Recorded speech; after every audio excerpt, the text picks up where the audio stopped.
glitchy issues. Whoa. All right, here we go.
Hello everyone, I'm Captain Logan, and look, it's my son Jayson. It's me. Austin is on vacation this weekend, and so we've got to go without him, and we decided to do a watch party. We haven't done one of those in a while, and I gave Jayson the option.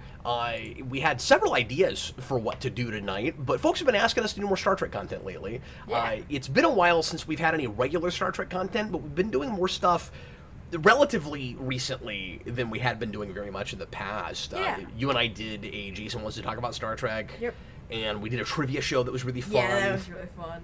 And so I ever wouldn't since do that then, again. we've been getting some requests from our Star Trek audience. So it's a vocal minority. But, and I know this isn't a real popular thing for the channel at large, but we do have a healthy group of Star Trek fans that miss our Star Trek content and want us to talk more about that. And so tonight we're going to do something kind of akin to our old Star Trek Club, which we've also, by the way, been threatening to bring back. We just haven't found the right day. Originally, I invited, and I'm kind of glad we landed on Star Trek tonight, because originally I invited Brandon and Adam to do Star Trek Beyond tonight. That's what we were going to do. And Adam couldn't make it, so, or I'm sorry, Brandon couldn't make it. And then it turned out that Adam ended up being out of pocket also. He and I were going to do something. So that's why that didn't happen. So anyway, it's cool that we're doing Star Trek. And Jayson, so instead of that format, where we watch an episode or two and do trivia and stuff, we're going to do 3 episodes tonight from various series, since it's a watch party. So we're going to forego trivia and all of that and just jump straight into the episodes. And I let Jayson pick them all. So this has been a real Jayson-centric week this week. Yeah. Which has been a lot of fun for me. Yeah. As his dad. What did we do earlier for our podcast this week? We talked did about Jayson Wants to Talk About Ninja Turtles, and then I was on the Captain Logan show. Yeah. And now we're doing this. Now we're doing some Star Trek. So, Jayson, what made you pick... So you can... Sorry, real quick. You can see the episodes that we're going to watch tonight in the description. We've got the season and episode numbers listed out for you. Thanks for taking care of that for me, Jayson. Yes. And we're watching them out of series order. We're starting with TNG because we figured more people would care about that. And then we're going to do the Enterprise episode Jayson picked, and then we're going to do a Voyager episode. And, Jayson, what made you pick the episodes that you selected? I don't know, I was trying to pick episodes that I hadn't seen in a while, but I had still, seen before. Yeah. So, all of these I've seen, 5-6 months ago, but I haven't seen them in a super long time, because I watched a bunch of episodes, while we were on vacation a few weeks ago. So, I wanted to kind of not pick any of those episodes. Yeah, just a week or two ago, it was real heavy Star Trek in the house. This week, the last couple weeks, not as much.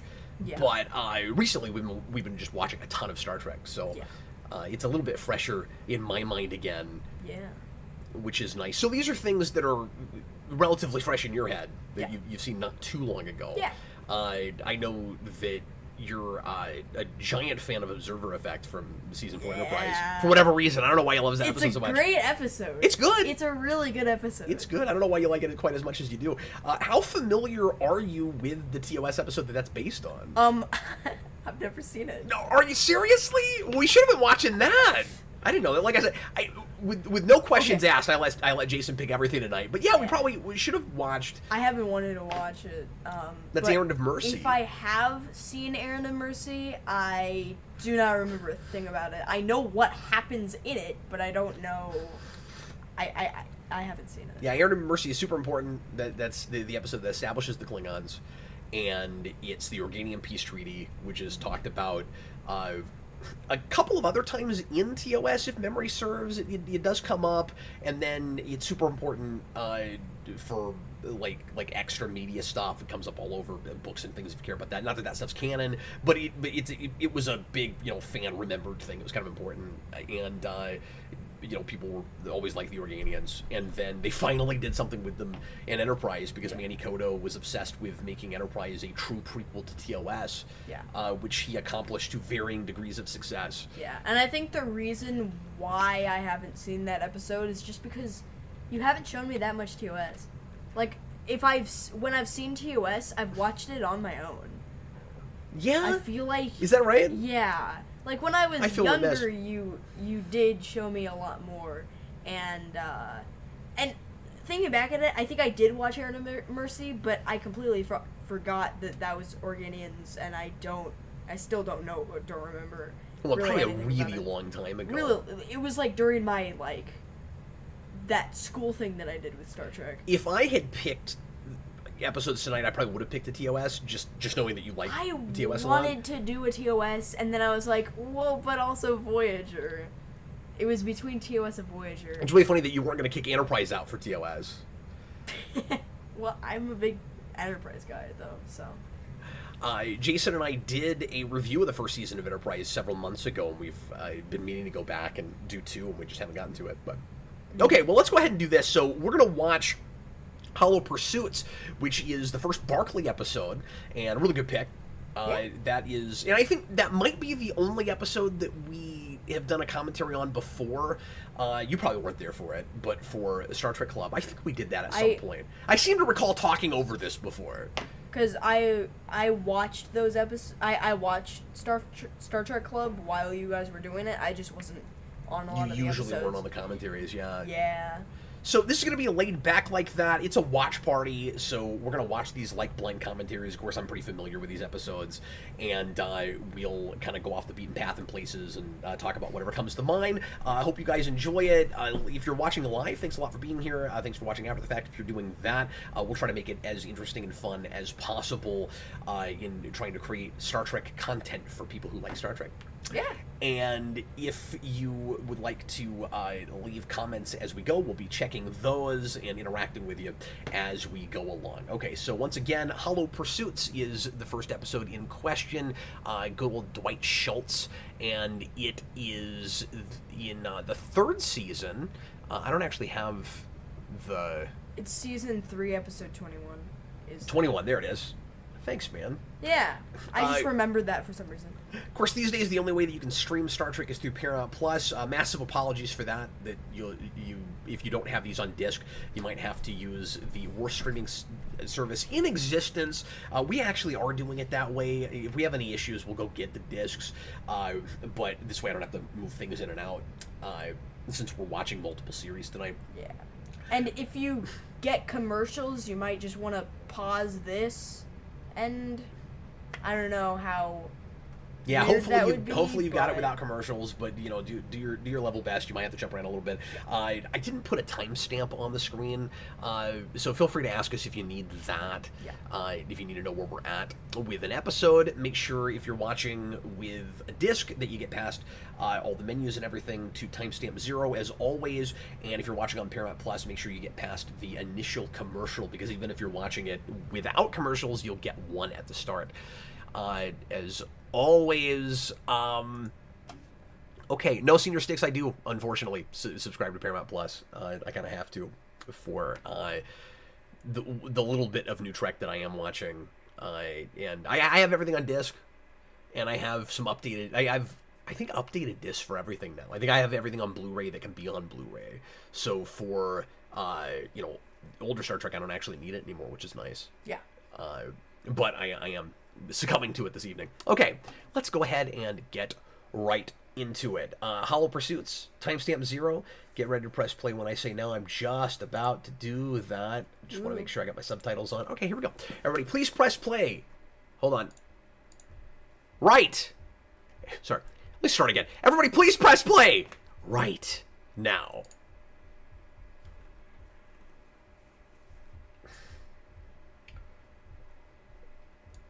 Is this just what Troy wears on her off hours? I feel like that's just what she wears. Oh, actually, he's on the holodeck right now, and none of these are real people. If you'll recall. Yeah, I do remember that. But I don't know if that was a choice. I imagine that was probably... Well, Barclay's deciding what she wears because he is, kind of infatuated with her in the way he's portraying her on the holodeck. He's living out his fantasy. But I also could see him, or I also could see the show just putting her in that on her off hours. It's like you look like you're going to a concert or something. Yeah, I feel like she has actually worn that before. So do you? Yeah, the way they're shooting that. Yeah. No, they're giving you a lot of clues right now that what you're looking at is not real. Obviously, particularly in just how melodramatic the whole situation is. Yeah. And the really soap opera dialogue. But do you think this show is regularly, even in third season, like unmelodramatic enough that most people would get what's happening immediately? I actually don't know. Or at least that something is, not that holodeck necessarily, but that something is amiss. Yeah, I feel like, yeah. Because this guy's real over the top. Yeah. Yeah. The remasters for TNG look so good. They look really good. I continue to be kind of surprised by how good they look, especially because I've mostly watched it that way for the last few years with streaming, but we haven't had that treatment for DS9 or Voyager. Yeah. And so I've watched those more recently, so jumping from that back to this, I'm like, oh yeah, that's right, these look really, really pretty. And I hope at some point, with color correction and upscaling and everything, and I hope eventually we can get back to that, or we can get that with DS9 and Voyager. Yeah. And there's been a lot of talk that will never happen. I think it's possible, maybe given the supposed success of NuTrek on Paramount Plus. It hasn't been successful, but given that they're still pouring money into that, why not get the numbers with DS9 and particularly Voyager, which continues to get watched a ton? Yeah. It's still a top-rated show, apparently, on Paramount Plus, like it was on Netflix. Yeah. It's hard to say how much you can buy into that, but I think that's probably still true. Yeah. That I kind of buy. Tom put in a chill as super chat and says Voodoo has them for $2 each. That's how I'm doing it. Yeah, sure. The most things you can buy individually, episode by episode.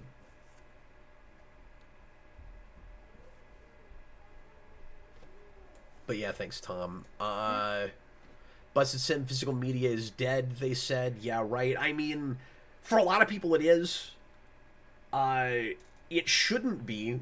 I mean, I think those of us that still use physical media, still buy it, are going to have the last laugh on this, because you're going to get to a point where you're not going to be willing to pay for as many streaming services, or there'll be things that just aren't available anymore for various reasons, or not to get political about it, but you'll even have issues like we've had some with Disney Plus, where you'll have stuff that is being censored or scenes taken out or re-edits and things like that. You're really going to wish you owned the originals when you can't watch them the way that they were originally released.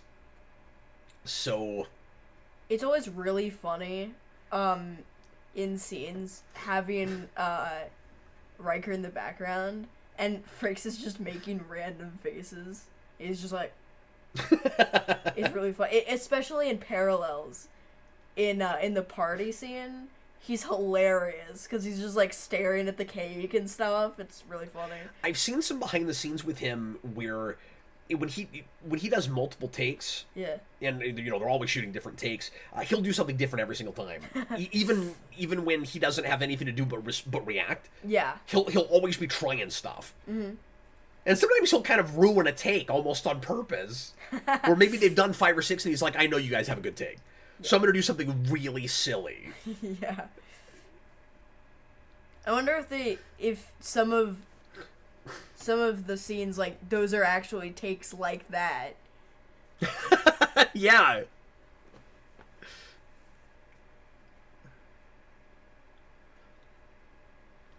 But yeah, the percentage of sales of physical media versus what people consume digitally is just astounding these days. Yeah. Where it's at. Yeah. See your sticks. Jayson, do you know about Giant Spock? Yes. That's a great TAS I want to say you watched that not too long ago. Year or 2 ago? Oh, okay. Yeah. I thought that was one of the TAS episodes you watched recently. We watched the one where they get gills. Yeah, that was hilarious. It's really, like, it's hilariously animated. Just how they, like, swim, and they're swimming like this, and then they got a big monster chasing them. Busted Sim says, only on the Intakes channel where they edit the bloopers back into the scenes around them. Have you seen that? No. It's very funny. Oh, really? Yeah, they do that with TNG episodes. Maybe other Star Trek too. I've only seen it with TNG, but yeah, they're really funny. Yeah. And I hope they do one with some footage that was recently put up. This is actually behind the scenes that I was talking about from the TNG Enterprise D ride footage with Jonathan Frakes and with LeVar Burton for the old Star Trek The Experience in Vegas. Yeah. Somebody, or the guy that directed those, still has all the original negatives. And he put up a 40-minute video that was completely unbroken, just all the takes that Frakes took of his stuff. And somebody in the comments was like, "Oh, I really hope that the Intakes channel takes some of his silly takes and uses them." There's this great bit in there where, right at the tail end of it, he's doing voiceover for just like talking to somebody in a shuttle. Yeah. So he's just getting into a microphone, reading into a script. He doesn't have to memorize it, and he's just saying simple 2-word innocuous things like Riker to Goddard. Riker to Goddard. Riker to Goddard. He just keeps giving different takes. And at one point he starts freaking out and going on about how the library books are due. Get the library books! They're due! They're late! You're gonna have late fees! Get the library books! It's amazing. And somebody was like, oh, get the library thing and put it in the Intakes channel.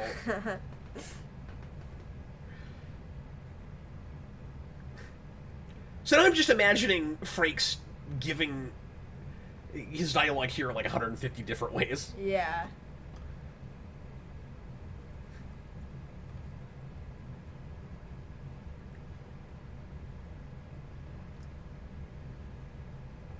Yeah, good job, Picard. This is back when Picard used to have, values. And yeah. Yeah, remember that? He'd do things the hard way, because it's the right way to do them. Yeah. It's too easy to take your problems and throw them onto somebody else. Barclay must be here on the Enterprise because he's actually good at his job. Why else would he be here? Yeah.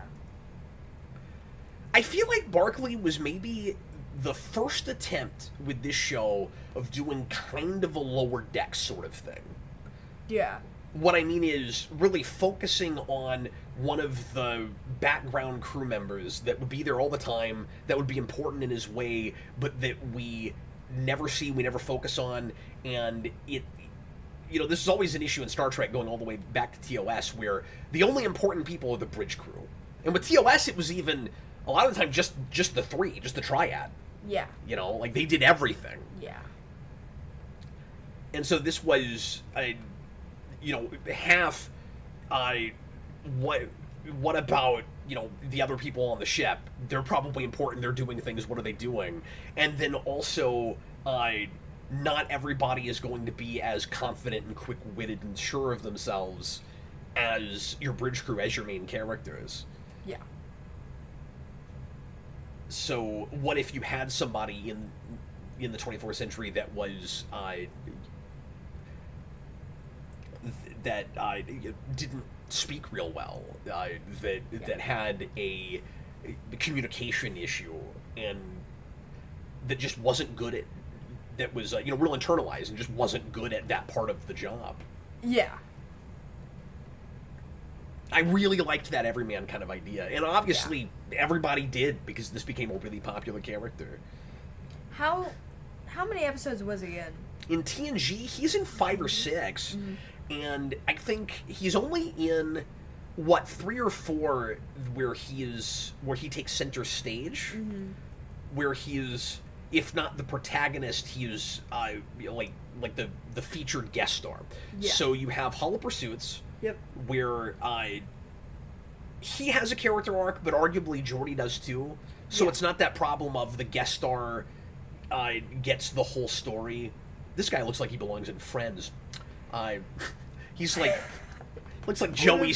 He's Joey Stand-in. I've never thought about that. And then, good one. Joke's on you guys, that kid's going to become God. But anyway, so you've got Hollow Pursuits, and then you've got Nth Degree. I don't think that's the next Barkley episode, though. Is it? Isn't Nth Degree like a season 5 episode? I forget. And then I'm a little bit rusty on that. And then he's in the one with Transporter Psychosis. I actually don't think I've seen that. Oh, we should watch that. I don't... Where he's seeing something in the matter stream, and you find out that he has the kind of McCoy problem where he doesn't like to use the transporter. Oh, yes. I think I have seen that, You remember actually. that? Yeah. Those are the 3 big ones where he's front and center. Unless there's one I'm not thinking of. Busted Cinema, I'm sure we'll throw out one if I'm not thinking about it, or if I'm forgetting one. And then he's in Genesis. He becomes a giant spider when everybody de-evolves in that season 7 episode. Do you remember that? No. Which I think is directed by Gates McFadden. Oh. And then before that, he's also in. Let me think. Oh, he is featured to a lesser degree in Ship in a Bottle. Oh, is he in Ship in a Bottle? The second Moriarty episode, which is season 6. Okay. Yep. I think I've seen that like once. Realm of Fear. Thank you, Clone Army. 66. Wow, somebody that seems to know his Star Trek as well as his Star Wars. Look at that. And then, sorry, to finish answering your question, and then he's in some 4 episodes of Voyager. 5 if you count Endgame, actually, now that I'm thinking about it. Yeah, because I know he's in Endgame. I still haven't seen that either, because I just know it's really bad. Or I should say, yeah, I'm interested to show you that, finally. Yeah. I keep thinking of stuff that would have been fun to do blind commentaries on, for you to watch the first time. Yeah, I don't like doing blind commentaries, though, because I'm paying more attention to you than the actual thing, and I can't... And so you feel like you're not even watching it? Well, I just can't even understand a thing you're saying when I'm paying attention to this, because I'm paying attention to this, and you're just saying things. That's fair. But I guess it's disingenuous to say that Barkley is in that many episodes because Dwight Schultz, playing a version of Barkley, is in that many. I think the actual character of Barkley is in like 4. But then you also have, again, counting Endgame. Yeah. So it is technically him, but history gets erased because he is in the future in that episode. And then I thought he was both. I thought he also has his own. No. I don't know, that's what Wikipedia says. You've not seen it. I but there really isn't anything in that episode that's not erased. Okay. Pretty much. Anyway. But then his first appearance is in a really weird Brandon Bragg episode that you and I watched recently. Is that where he is a hologram trying to get the EMH to blow up the ship. That's a really good episode.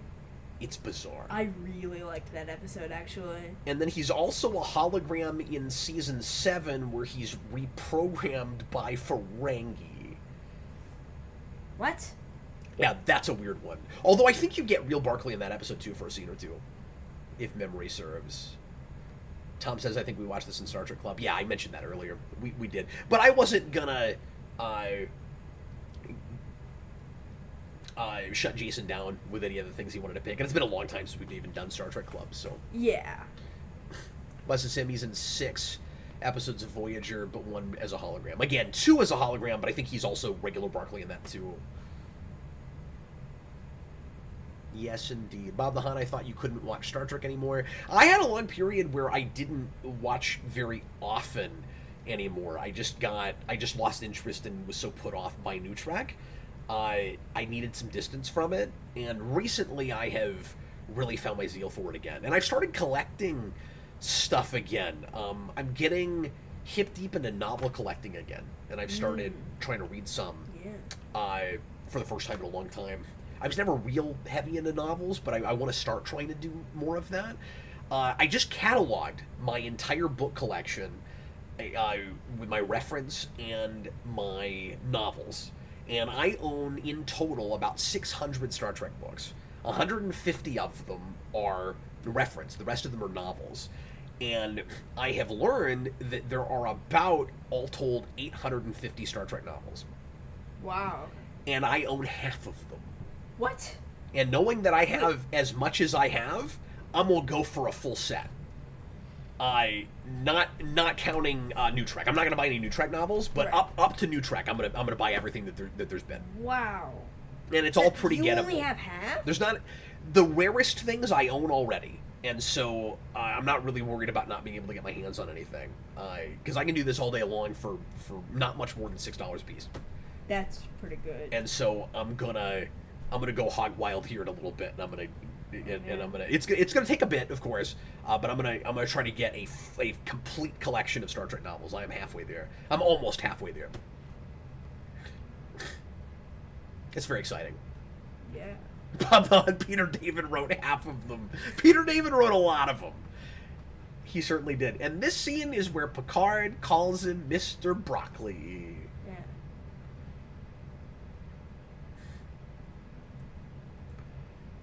Stewart is really showing his subtle comedy chops. Yeah. This episode. Mr. Broccoli. Now I want to watch Safe House again. Mr. Broccoli, you're killing all my lilies! Thomas Lowe, will you review Star Trek novels again? I'd like to. I'm thinking about maybe doing real quick pre-recorded stuff on them when I finish one. Yeah. Because not a lot of people are going to care about that. I don't really want to go on for like 45 minutes about a Star Trek novel. Although, knowing me, it might be difficult not to do that anyway. Yeah. But... Look at Guyan's outfit. I think it's a neat choice to open with her wearing a completely different outfit when she's on the holodeck. Yeah. And it's not her. Yeah. And then now that we're with her, she's wearing a completely different thing. And I don't think we've ever seen this outfit before, and I don't think we ever see it again. Yeah, I don't know what this is. Like, this is really a weird outfit. I'm pretty sure it's made out of a cat scratching post. Yeah, that's what I... It's all like fuzzy. She has, I think, at least 4 different outfits of different colors. A blue and a red one. Yeah, and I think there's a purple one. Yeah, she has a purple. Doesn't she have a black one too? I don't remember a black one.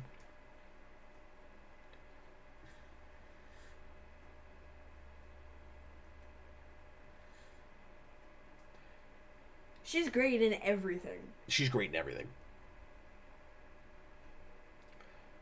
Guinan in TNG is like Lex Luthor in Smallville. It's as if somebody else always comes in to write just her dialogue. Yeah.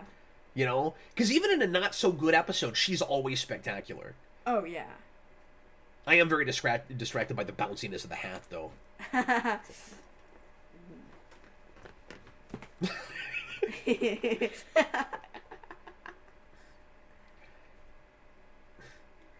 But yeah, she's always right.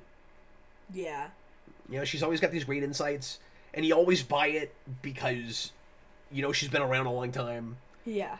And she's a listener. Yeah. She's always paying attention to people. She's observing human beings. Yeah.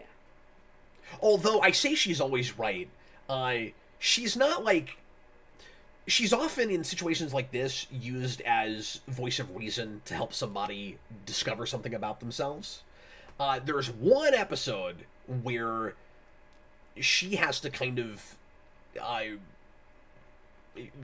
change and grow herself, where she doesn't really have the right attitude about something. And you know where that is?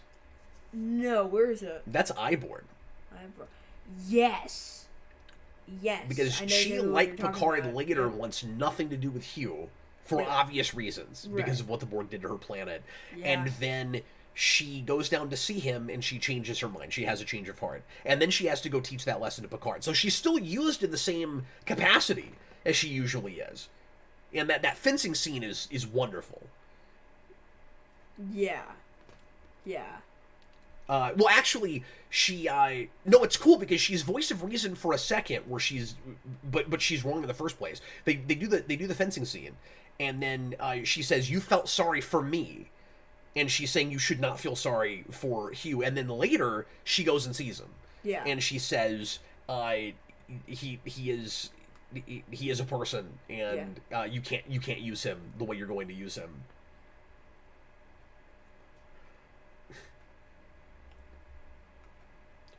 I really appreciate a holodeck episode that isn't about something horribly wrong happening. Yeah. Somebody getting trapped in the holodeck. This is more what it should have always been used for. Yeah. And it's a really good excuse to get our characters in crazy costumes and. Yeah. Yeah, I really like the costuming here. In most holodeck episodes, really. There's something distinctly TOS about this set. Yeah.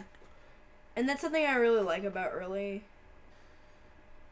TNG. It just feels a lot more TOS than later TNG. Which, I mean, later TNG, like, it really finds its actual feeling and it's a lot better, but... It's... Yeah, go ahead. When it zooms out, you can really tell that's a stunt double. Yeah, that's right. Oh my god, that looks really bad if you watch it too big. Yeah. We're watching on a projector right now. Yeah, wow. This was only meant to be seen on a small CRT TV. Yeah, that was not... Don't get any bigger than 12 inches, because... That was TOS bad. Like, Enemy Within, Kirk versus Kirk bad. Yeah. Yeah. And I've never watched that on a projector. Well, actually, I think I just go back and watch Space Seed. It has that too with Khan and with both Khan and Kirk. But they've got that fist fight where Khan's like smashing monitors and stuff. Yes, they have the stunt double issue problem there. And there's a bunch of places in TOS that has that, but it goes without saying. But Dwight Schultz was genius casting for this. He does such a good job of playing the not confident but competent officer, and then when he's trying to live out his fantasy as the macho man, he does that brilliantly as well, and really taps into his comic chops both directions. Yeah. And it's not a straight up, like, just comedy episode. Like, I think he has the same thing Q does in a weird way, where every time he shows up, you go, "Oh, cool! It's a Barclay episode." Kind of like Q. And when Q shows up, you simultaneously go, "Oh man, like." What's he going to do to Picard? What horrible things are going to happen on the ship? Like, stuff's about to go down. And sometimes it's actually a big important event when he shows up, like with the Borg, right? Yeah. But he also brings a lot of comedy. Like Q episodes are also usually very funny at the same time. Yeah. And so you have that, sometimes more than others, but you have that blend of comedy and drama every time, where it feels like an event, but it's not Trouble with Triples every time. Yeah. Yeah. Barclay doesn't show up and you go, "Oh, it's gonna be like Naked Now" or something. Yeah. It's not always a comedy episode. Yeah. So do lieutenants have the one pip and then the not Lieutenant junior grade. Lieutenant Junior. Oh, is he a lieutenant? Okay. Yes. So the rank system is ensign. Yep. And if you have a pip that's not filled in, that's crewman. Yeah. And then filled in, it's ensign. Yeah. And then when you have one filled in, one not, it's lieutenant junior grade. Uh-huh. 2 full pips is lieutenant. And then you get lieutenant commander, and then you get full commander, and then you get captain. Okay. And then admirals have 2 sets of 4 on either side. Okay. Well, but Geordi has 2 and 1 not filled in. Which makes him a lieutenant commander. Lieutenant commander. And he'll Oh, be, and then a commander is 3. And then, is 3 okay. complete ones, yeah. Complete. And Geordi will be referred to as Commander LaForge. Yeah. But he's actually most of the time, but he's lieutenant commander because Yeah. it just takes a long time to say lieutenant commander. So were there just not lieutenant commanders in, like in the 23rd century, or I the guess 20? not. Yeah, the 23rd century. There's some changes in ranks that happen between the shows. So you don't have commodores in TNG in the 24th century. Commodores. Yeah, Oh, Commodore was a major. Commodore. Yes, that was a major rank. What was that? In TOS? The one that's most familiar to people is in Doomsday Machine. Commodore Decker. Oh, I guess Decker is a Commodore. Decker is a Commodore. Where is that? Like, where's that? I don't know. It's around Captain somewhere. I mean, he's got his own ship. Yeah. Is it better than Captain? I think it's over Captain. And then. Is it like a fleet commander? I have no idea. Yeah. I have no weird. idea. Speaking of, LaForge, or not LaForge.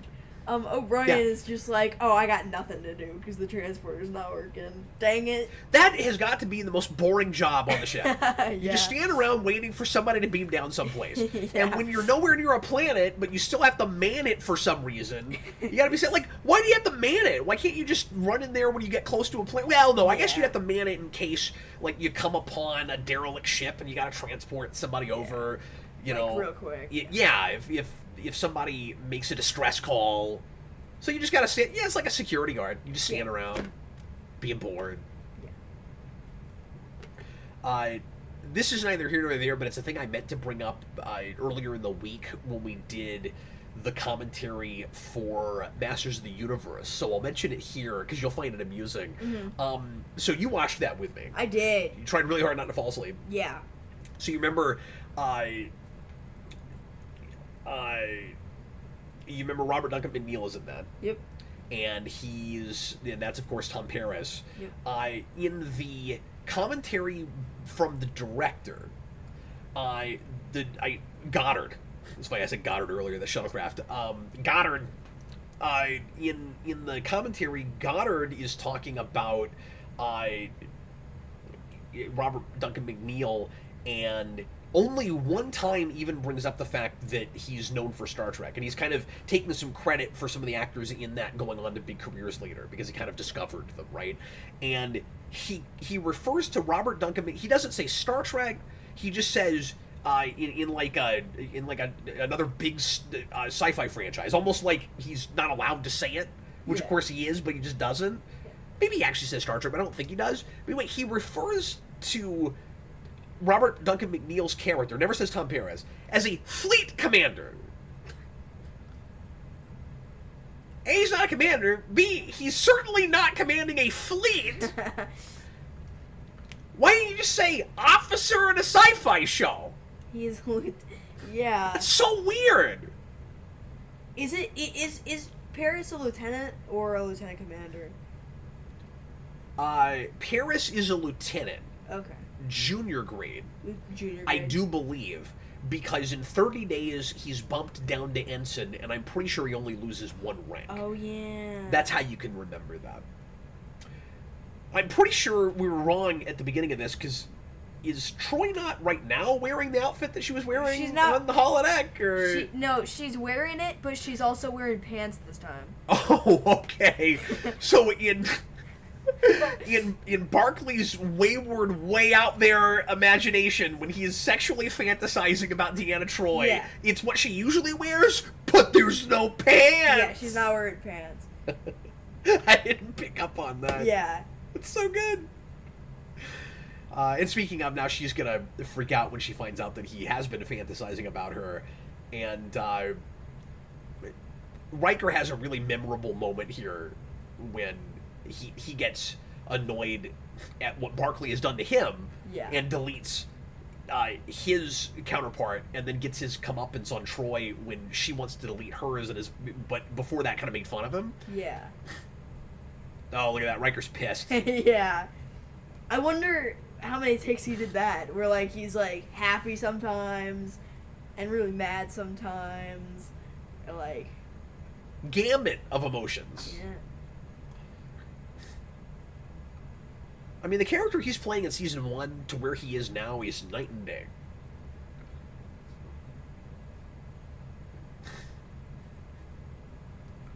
I think Star Trek taught an entire generation of children what the word belay means. Yeah. Because when I was younger, I always thought it was delay that, and then when I watched it with subtitles and I saw belay, I was, what does belay mean? Oh, disregard. That's what that means. I see. Disregard. Senior 6 says actually Commodore is a rank but on Earth. Oh, is that right? But he's got his own ship.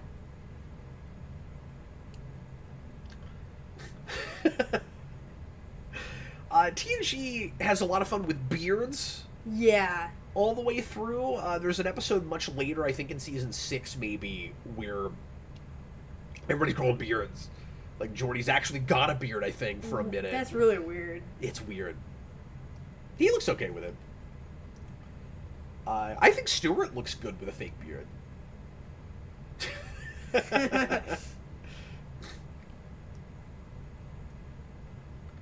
I think Barclay has kind of cast Riker in the holodeck here with the what are they called, the Three Musketeers, as like a cartoonish version of himself, where he is it's cathartic for him to like take the most confident, sure of himself person that he knows, that he looks up to but is intimidated by, and kind of demoralizes him that way. Yeah.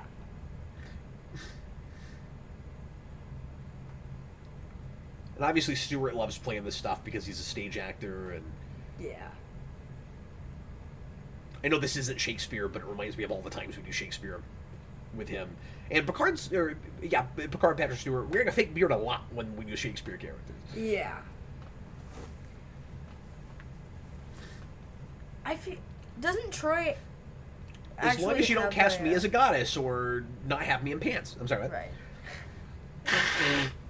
Where's that? Doesn't Troy have a figure when she's in the blue dress? I'm sorry, what is it? Devil with the blue dress? Blue dress? No, blue dress? doesn't. Devil with the what? Doesn't Troy have a figure where she's in the blue dress? Oh, an action figure. I think she does have an action figure. Yeah, I missed the first part of that. I was like, what are we talking about with Troy's figure in a blue dress? What? Oh, an action figure. I see. Yeah, I think so. And she has a few different outfits as well, of course. Yeah. She has... that scene's wonderful. Because we do... We're not quite to a cat... Well, I guess we actually do put her in a cat suit a lot. With the purple outfit is that. And we do that a lot with female characters throughout the Berman era, all the way through Enterprise with the Paul. But she's got the purple one and the blue one, and then she's in a Starfleet uniform a lot later on. Have you seen Chain of Command? There Are Four Lights. Yes, yeah. Do you remember? That might be the first time she's ever in a uniform, because do you remember Jellicoe doesn't like that she's not in a Starfleet uniform, makes her wear one? Oh, I did not know that. Yeah. You should consult broccoli. Get him. That should have been an action figure. It should have, yeah. It would have... The Playmates figure on the front, it would have been like Troy, Goddess of Empathy. I want the Goddess of Empathy figure. I'm glad you picked this. Yeah, I really like this. Is she goddess of healing? Yeah. I haven't bought Star Trek figures in a while. No, you haven't. Well, I mean, your thing is full. I have a complete case of them, and I have like, really no place to spill them over. Right.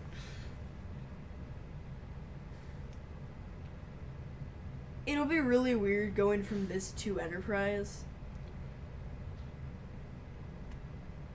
Why do you say that? Because you'll just have unfortunate flashbacks to these are the voyages the whole way through. No. It's just because they're completely different eras of Star Trek. Yeah. So it'll be kind of weird. That's true.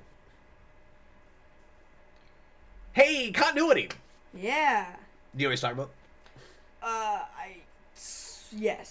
Yes. I don't remember the episode title. So he's talking about the hologram of Leia Brahms. Yeah. And that's before he's met the real one. And I think that's this same season. I think it's a little bit earlier in the season. Wait, is the hologram episode? Is that episode like season 2? No, I think it's 3. Is it 3? I don't know. Aren't we in 3? Yeah, we're in 3. Yeah. I didn't realize it was that early. I thought it was like season 4, season 5. Well, he's talking about it right now. Well, I know. So it has to be I'm before like, this. Oh, I didn't realize that. He's not been to the future to see Leia Brahms. I will fall in love in there once. But yeah, that episode is called Galaxy's Child, I want to say. I think it's the episode where I think he brings the hologram of her up in order to figure out what to deal with or how to deal with a space baby. I think that's that episode. It's been a long time since I've seen that, but I'm pretty sure I've read about that. HB Haga, mostly Riker was being difficult on a combat footing. A 4-hour shift rotation makes sense. He's talking about chain of command. Yeah, they try to play that like Jellicoe is really in the wrong. It plays arbitrary that he's just like forcing everything to be different for the sake of being different, but what he actually wants to do does make a lot of sense, especially in case they were to go into combat. Yeah. Jellicoe is not quite the a-hole that he's played out to be, even though that actor does a really good job of playing an a-hole. Booby Trap had the hologram. Thanks, Busted Sim. And then Galaxy Child is the one where she shows up. Okay, yeah, strike that. Switch it. Huh? Switch it.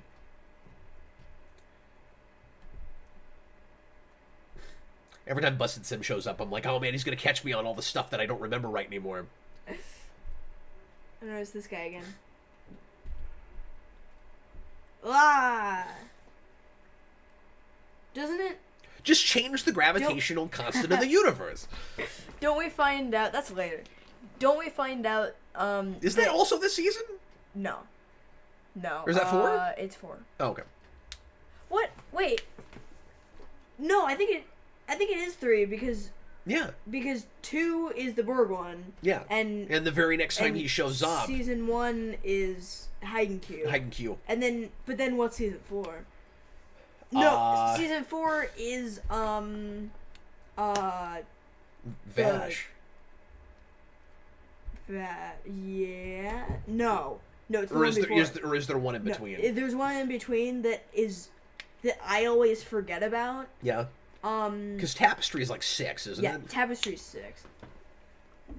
And then... No, Tapestry's 7. No, Tapestry's not all the way in 7, is it? Is it? I don't think so. I thought it was early 7. Well, anyway. Yeah, whatever. Trevor, Gano just joined. Are you watching Hollow Pursuits? We are. Timestamp 3842. We're nearly at the end. And I know True Q is also season True 6. Q. And then Vash is before that, and then before that is the other one where they do another Shakespeare type thing. No, it's the Robin Hood one. But that's Vash. Yeah, that's Vash. That's what I'm talking about. Before that, what's... Yeah. Is there another one? I don't think so. I think that's everything, isn't it? But I know season 6 has 2. Clone Army, the one where he loses his powers, is in 3, I think. Yeah, that's what I thought. That's Deja Q. Yeah. And then Cupid. Cupid is what I was thinking of. Yeah. Yeah. Cupid. But that's the other. There's not another one. Yeah. That's everything. And then obviously he's a big part of the finale. Right. So he's in Which what, is good. 7 or 8? Yeah. He's in at least one every episode every season, I think. Yeah, because he's in 2 and 1, 2 episodes in 1, 1 and 2, 1 and 3. So Wesley Crusher is standing here and is sort of part of helping them get to the bottom of this mystery, but I appreciate that this isn't another Wesley Crusher Saves the Enterprise episode. Yeah, He doesn't figure it out all himself, and I even like that Geordi kind of takes him down a peg where he's like, we gotta teach him what warp drive is. Gotta teach this kid. Yeah. They're not doing a TAS run. Well, no. But they were like, I love. Although if we were in TAS right now, you know what music we'd be hearing right now as they're figuring out this mystery. Bow! Bow! Bow! That's what would be going on. Busta Semi misses 1 season, I think, but shows up in 2 TNG episodes and a DS9 episode in the same year. And that's season 1. The only time he shows up in DS9, and which is not very good. Oh, it's really badly written. It's terrible. That's Q-less. Q-less, which is the second Vash episode. It's only slightly better. Well, maybe it's on par actually with Q2, which is just a cartoon. Season 7 Voyager. It's terrible. That's what I was gonna say. With John Delancey's actual kid. Yeah. Oh, is that actually? Yes. Oh, that makes it worse. He does an okay job. It's just a terrible script. Yeah. Like, I don't blame him. I don't. Nepotism notwithstanding, I don't blame him. I'm joking when I say that, by the way. It's kind of cool that his actual kid is playing it, if he can act, because he looks like him. What's the second Q episode in Voyager? What's that episode called? Q in the Gray. Q in the Gray, that's what that episode's called. And its only good Q episode is like the second or third best Q episode. In Death Wish? Death Wish. In my mind, great. it's Deja Q and then it's Death Wish. Those are the best ones. Okay. What? Yeah, actually... What do you like better than that? Agree with that? I think I actually do agree with that. I mean... You never get any better than Deja Q. Yeah. Sorry, we're just talking about Q now. This isn't even a Q episode. Yeah. Okay, so you know what Dwight Schultz is mostly known for besides this, right? No. The A-Team. Is he in the A-Team? Yes. Yes, he's the crazy guy in the A-Team. Weird. Yeah, you don't remember that? No. You used to watch A-Team with your mom. Yeah, that's like 8 years Oh, you haven't seen it in a long time? Okay. See, again, I'm imagining Riker giving, like, a million different, like, Frakes giving a million different line readings. Nice work, Geordi. Nice work, Geordi. Nice work, Geordi. Nice work, Geordi. Nice work, Geordi. Nice work, Geordi. Nice work, Geordi. Busted Sim, all good things. What about all good things? I mean, we mentioned earlier that he's a major part of the finale. What? That's what I was thinking about, but then I was like, well, that's not a Q episode. Well, I mean, it is. He's in it. Well, he causes everything to happen. It's Q's anti-time future. That's true. This is a lovely scene. Yeah. And I think this gets most people. What? That he's on the holodeck again. This is Barclay giving up his obsession with the holodeck and growing up and moving on. Yeah. And like, it would be... You feel kind of dumb if you don't catch this right away, because you're like, why is everybody lined up the way they are here? Why is everybody on the bridge right now? Right. But like, why is Geordi here? Right. But it's kind of cool that it gets you twice. Yeah. Because at the beginning, you may know something is amiss, but you won't necessarily expect the holodeck. Yeah. I also like how it serves as a metaphor for really lots of different sorts of addictions. Yeah. But at the time, video game addiction and that kind of thing. I mean, it's early enough that it's mostly kids that are playing video games, but that's still a thing. Yeah.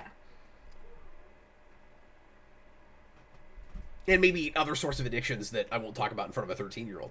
But, given the way he is infatuated with the women on the ship. There's a, obviously a thing we're doing there, and then we do a just straight up blatant episode about that stuff in the Orville. Yeah. Oh, that's a terrible screenshot for most toys. Oh yeah, it's hilarious. Jayson, that was a good pick, man. Yeah, I actually really enjoyed you that. Howlin' Mad Murdoch, that's his name. Thanks, HB Hog. I actually really enjoyed the episode I picked. Folks, we're gonna go ahead and take a quick break, and we'll do this. We're only watching 3 episodes tonight. We'll do this between each episode. We'll just take a 3 or 4 minute break, let everybody get their bearings and find the next episode. The next thing we're gonna watch is from Enterprise. We're gonna end off with a show probably more people will care about. That's why we thought we'd put Enterprise in the middle, because of course, divisive show, but we're watching what most people consider the best season, at least. So this is going to be season 4. We're going to watch Observer Effect. It's the 11th episode of season 4. Yeah, I love this episode. I'm a big Enterprise guy. I don't know this one as well, so I won't have as much to say about this, although... Probably me neither. I spent too long in the last one just talking about Q episodes. Well, you said we could get off track and talk about whatever the heck we want. Busted Sim said he blew up the kitchen making dinner. Oh, well, that's unfortunate. I hope you don't mean literally. Don't put your fork in your microwave. Okay, so season 4, episode 11 of Enterprise. Get your disc or set it up on Paramount Plus, however you want to watch it, and we will be right back in about 3 to 4 minutes. Thanks for hanging out with us, everybody. Hope you're enjoying it. And again, we're going to watch one more after that, which will be The Raven in Voyager. We're going to watch a 7 or 9 episode. Yeah. See you in just a little bit, folks.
Okay, apologies for the long wait, folks.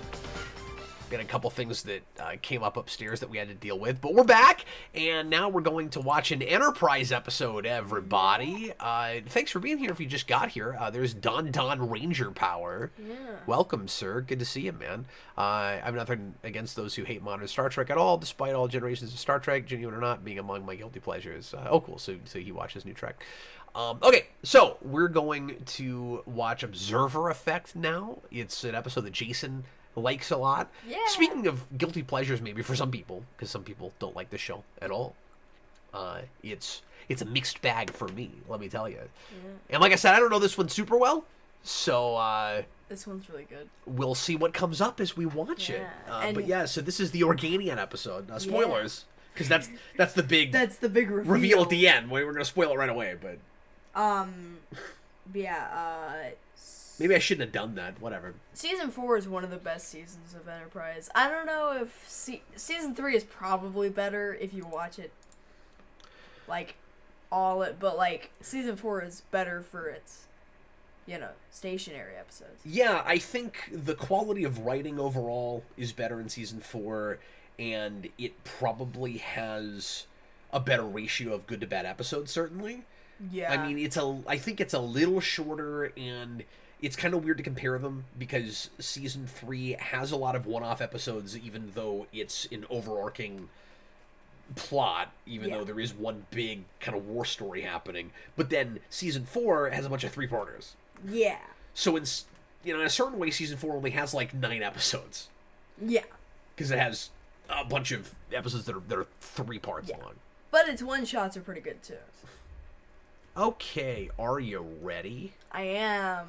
I am. But I don't know. Oh, good. Everyone else hopefully is. everybody else is as well, yeah. Well, awesome, folks. Hopefully some people can come back. Like I said, apologies for starting so late. Let us know if you need a timestamp as we go on. But bring it to timestamp 0 for Observer Effect.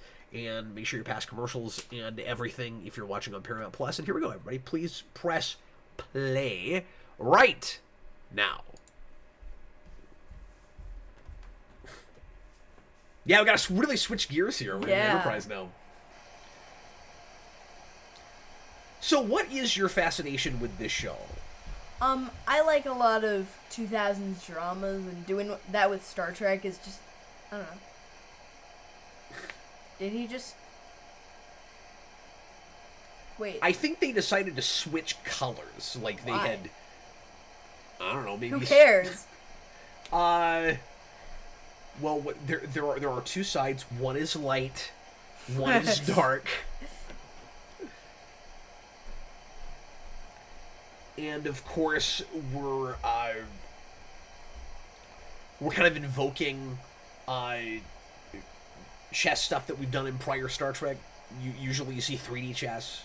Yeah. It's 22nd century. We maybe haven't invented 3D chess yet. I don't know. I don't know if 3D chess is a thing yet. I wonder if that chess game was scripted, or if they just started randomly moving, or if they, were just doing, I mean, what the actual moves are? Yeah, if the moves were scripted, or if they were just playing chess. So, especially for Enterprise, this is a killer teaser. Yeah. Well, because it's not upside down Archer in a shower. So. Somebody always does. But no, this is cool because, right away, you can tell that they're possessed by some kind of entities, and they're doing a social experiment, or not a social experiment, but they're observing the crew, and they think that everybody's going to die, something terrible is about to happen. And so that immediately creates some stakes. And we always make fun of Enterprise for having such short teasers, but that's a place where it's really effective to have that short of a teaser. Because, look how much they get done. Yeah. You know something terrible is on the horizon. Yeah. You know that there are already aliens on board that have possessed our crew members. Yeah.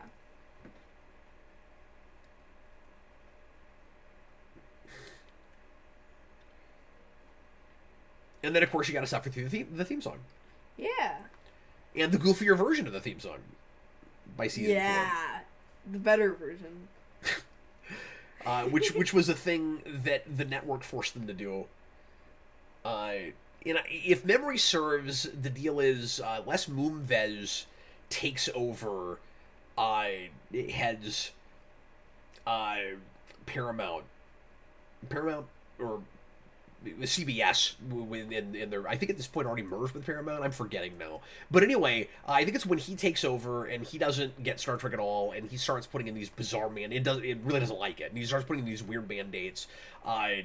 It was his idea to bring Star Trek, I think, to put the word Star Trek back in the title, which is a strategy I could see an argument for, but I mean, it's so too little too late at that point.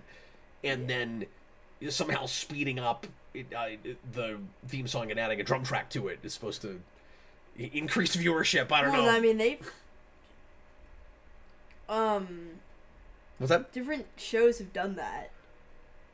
I feel like. Like, I can't think of any right now, but I feel like some other shows have done that, where they've just added drum tracks, because it sounds cooler, I guess. Yeah, what I couldn't remember there in the moment done on Power Ranger is if CBS and Paramount had already merged at that point, but I'm pretty sure they had. I just swallowed an Organian.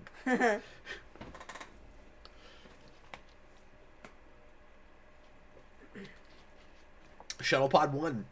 Is anybody else surprised that we haven't lost that shuttle, or that shuttle pod, by this point in the series? We've hung on to it this whole time? That's amazing. Do you remember the episode, Shuttle Pod 1?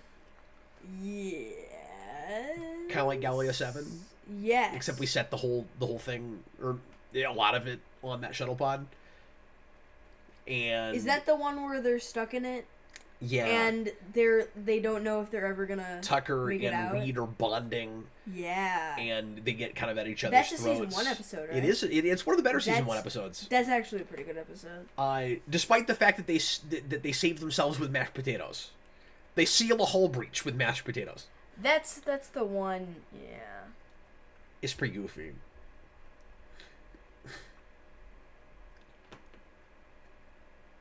This is nice because we'll get a single one-off episode where Archer is not torturing or screaming at people or stealing somebody's warp drive. So that's good. There was a concerted effort to give the supporting cast more to do and more background and a little bit more character development this season. Yeah. Which worked to varying degrees of success. What's the episode where... Is this the... I can't remember. I always mix some episodes up in this series. Sure. Is this the episode where Hoshi Sorry, starts... says, oh no, COVID! Sorry, go ahead. Is this the episode where Hoshi starts speaking in random languages? Or is that something else? No, that's something else. Is that something in season 3? I think, and then watch it start happening, but I don't think so. Yeah. But because I remember that being a pretty good episode, but... Do you remember Reed being part of Section 31? Yes. Remember that whole thing? Yes. I think that's maybe a little bit after this, or... No, that's, like, right before this. All that stuff is really good. But yeah, this is one of those prequel things that I think works okay. That, Yeah. like, the Organians already know about us before you get to TOS. We had a Cardassian drop.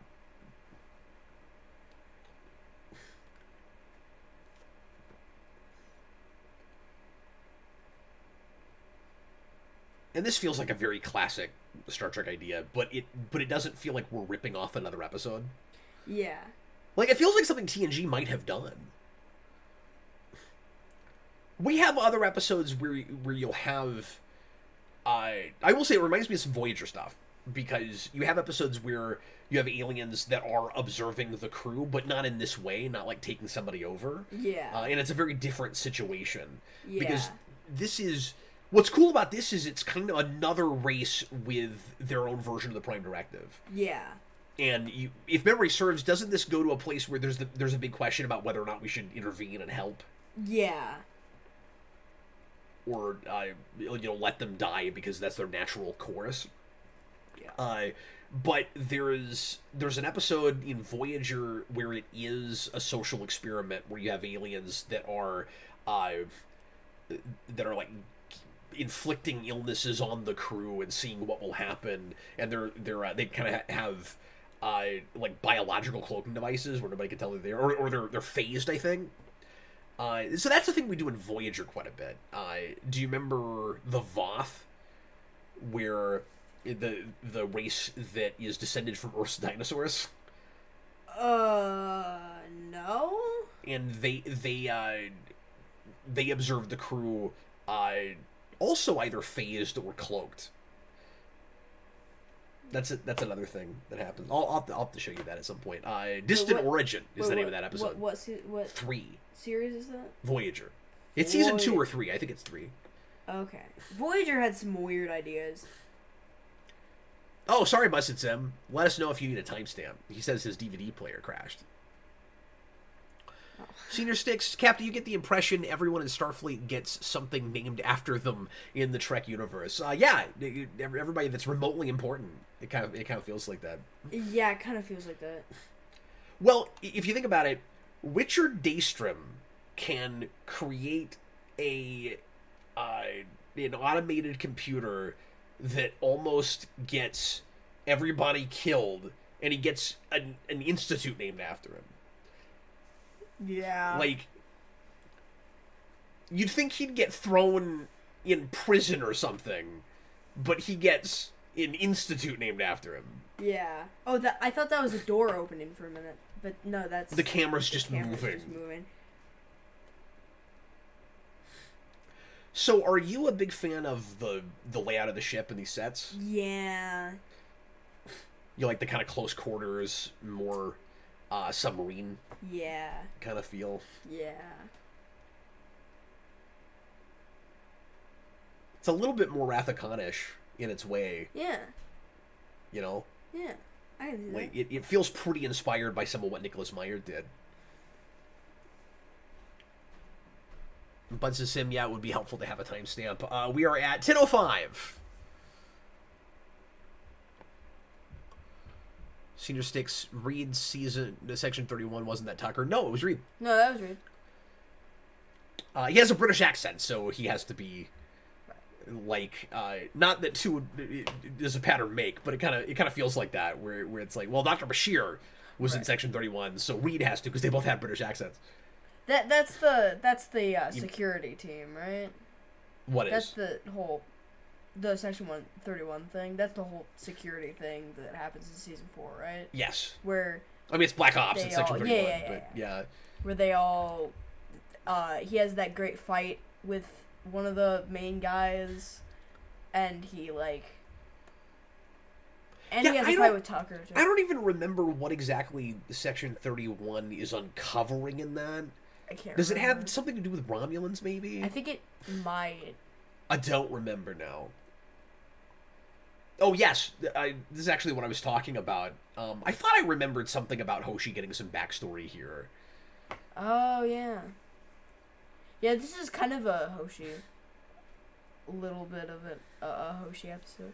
Yeah, this is very much an ensemble cast episode. Yeah. Particularly because the Organians are jumping between a lot of people's heads. Yeah. So you kind of expect from the beginning that it's just going to be Mayweather and... Is it Reed at the beginning with the chess match? But I think they jump into pretty much everybody's heads. Yeah. Some of this is coming back to me here. Yeah. This is a really well-directed show. Yeah. Like, are you catching the really deliberate pacing of this? Yeah. And like, it's kind of moody, but not in a real dark, oppressive kind of way. They're like it's a lit up episode. It's not like a visually dark episode.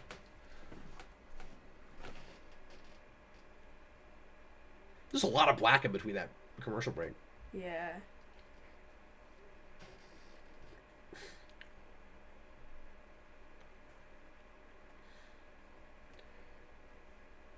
But yeah, because of the illness, whatever this virus is, they're treating it real somber, and I like that. Yeah.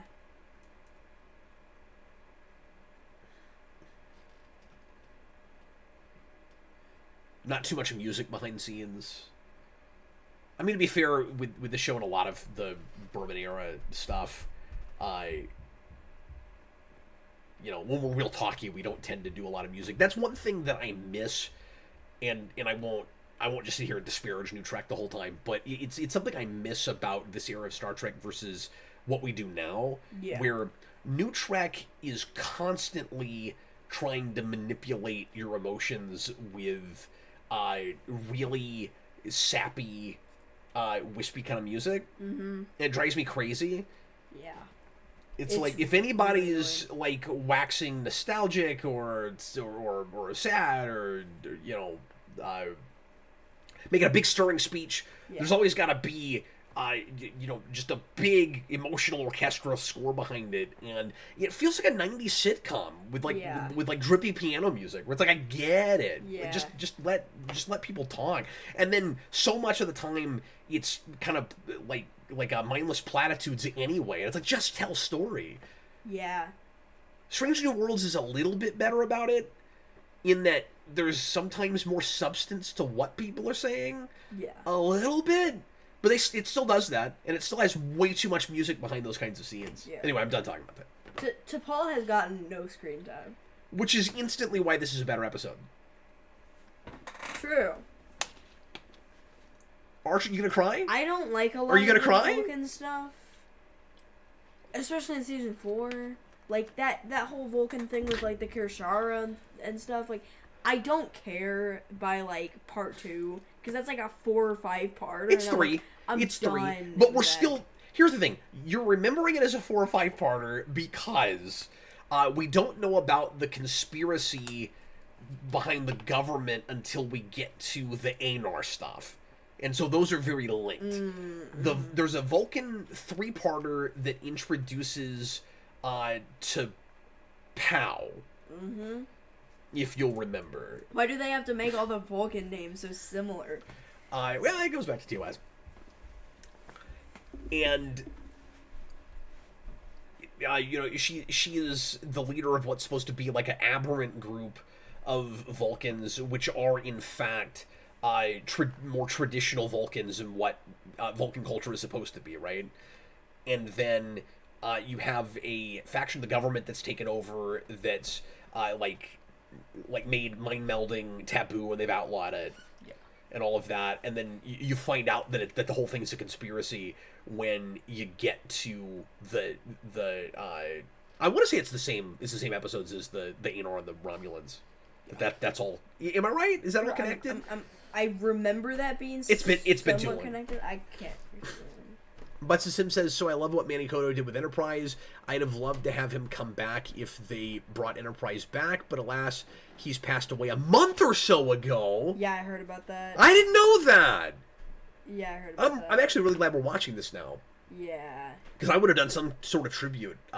That sucks. I didn't know that. Yeah. Thanks for the info there, Busted Sim. I have a ton of respect for Manny Koto. I think some of what he did with this was misguided, because I feel like he's not following for lack of a better way to put it, as I always say, the rules of improv enough. He's not following the series Bible enough. So I think that there's a way to transition between the way this show was conceptualized and what he wanted to do with it more effectively than he did. Because this show was very clearly paving over continuity. It was and I don't even care what Berman says. It's just too clear that that's what it was. It's basically a sequel that takes place in the past, where you've got the NX-01 launching before it was supposed to. I mean, arguably there shouldn't have even been an NX-01, but we'll throw that out. We're meeting the Klingons before we're supposed to. The whole thing ends up being kind of a sequel to First Contact because of things like regeneration in Season 2, where it feels like this is in a new timeline that's created by changes in the timeline from First Contact, and you've got the temporal Cold War that is further changing things, or actually causing it in the first place. So The sense I always got was that first time around you didn't have the temporal Cold War, and now it's changing things. And so you can have your cake and eat it too, and have a show that feels more like a modern Star Trek show, but is set in the past, because of that.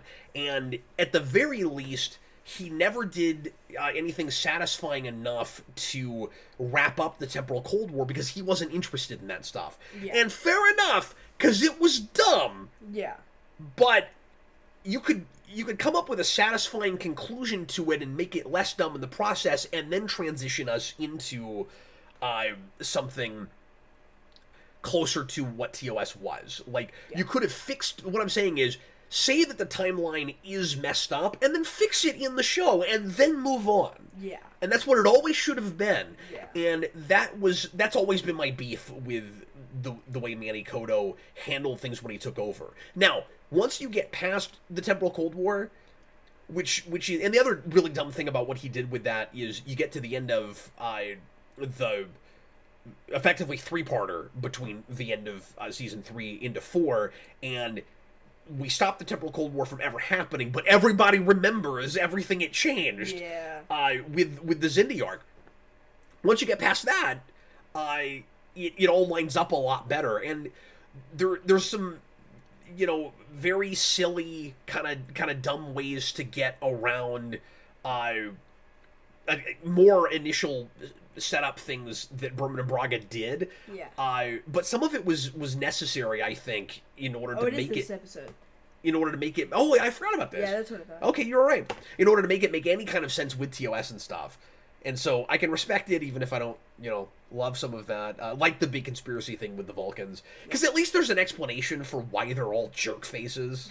And why they're against mind melding like 80 years or 100 years before it's clearly a major part of their culture again. Never made any sense. Yeah.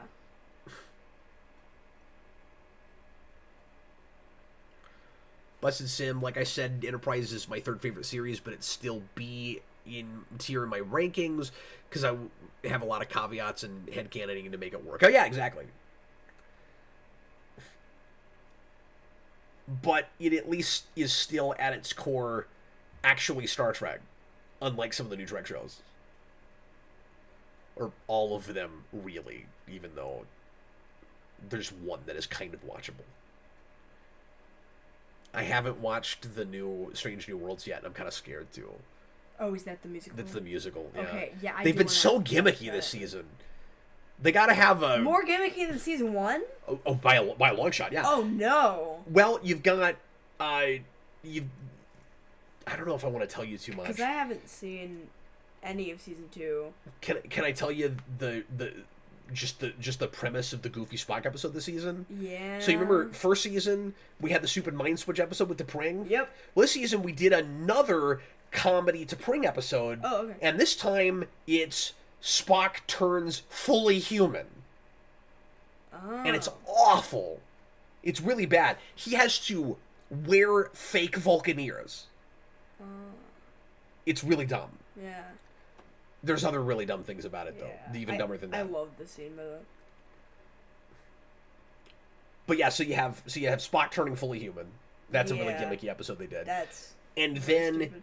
A couple episodes later, you have the crossover with Lower Decks, which is painful. I want to watch that because I want to see how they do that, because I know it'll be really stupid. There's a couple things here and there that are kind of fun in that, but overall, no. And then, I was really leery of it when I found out they were doing it last year. It's like, it makes me want to not even watch that show at all. Like, here I am talking about NuTrek again. And then 2 episodes later, they did the musical. So, 10 episodes, 3 of them, really gimmicky. Yeah.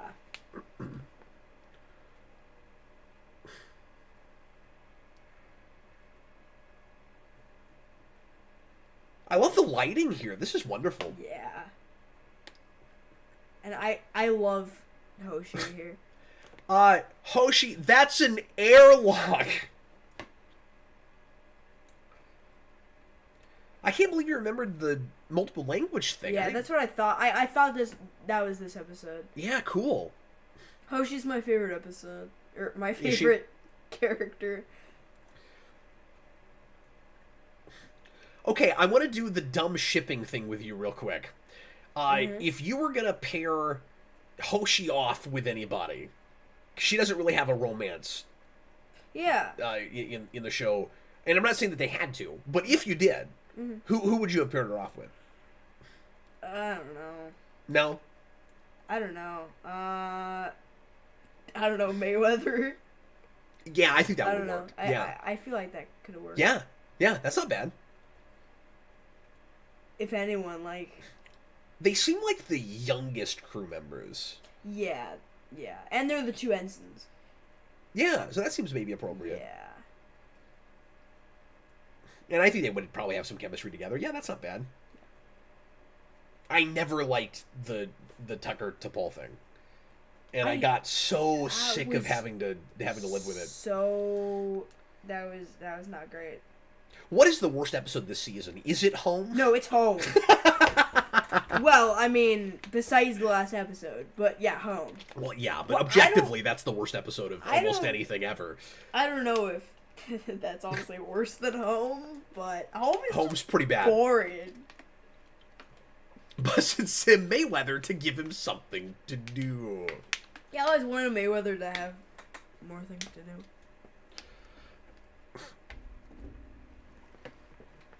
Yeah, no, Busted Sim, I didn't want to go any further into that Spock episode because Jayson will probably watch it eventually. But yes, he's already been too infantilized, and that was more than a bridge too far. But anyway. Tucker wants to be sedated with a Game Boy. The Game Boy.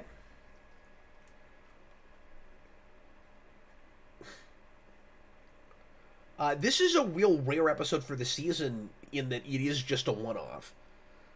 Yeah. There are only a couple of them. One of them is Home.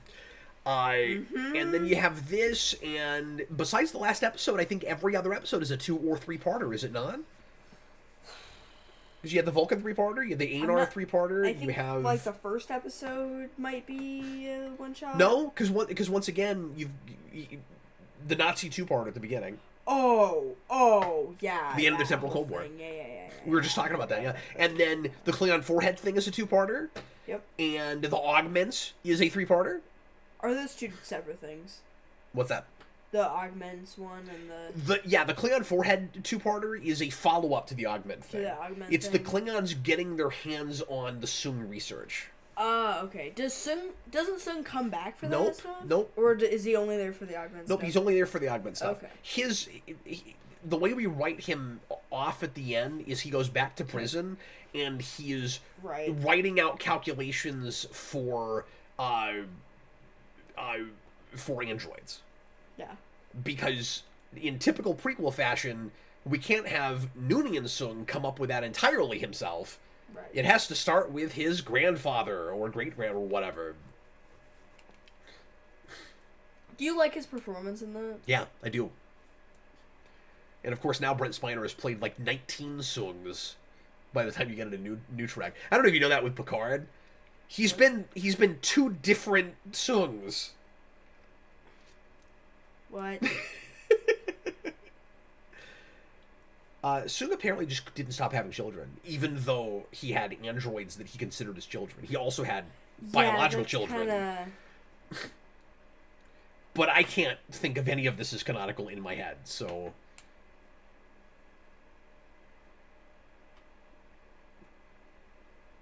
I thought about doing a blind commentary on that new musical episode, but I knew you would shoot me in the face and run away. I mean, yeah, I want to watch it, but I don't want to watch it on camera. Okay. Ooh. The tables have turned. Ooh.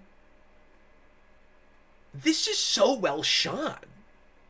Yeah, it's really well shot. There's a lot of nice handheld stuff. Yeah.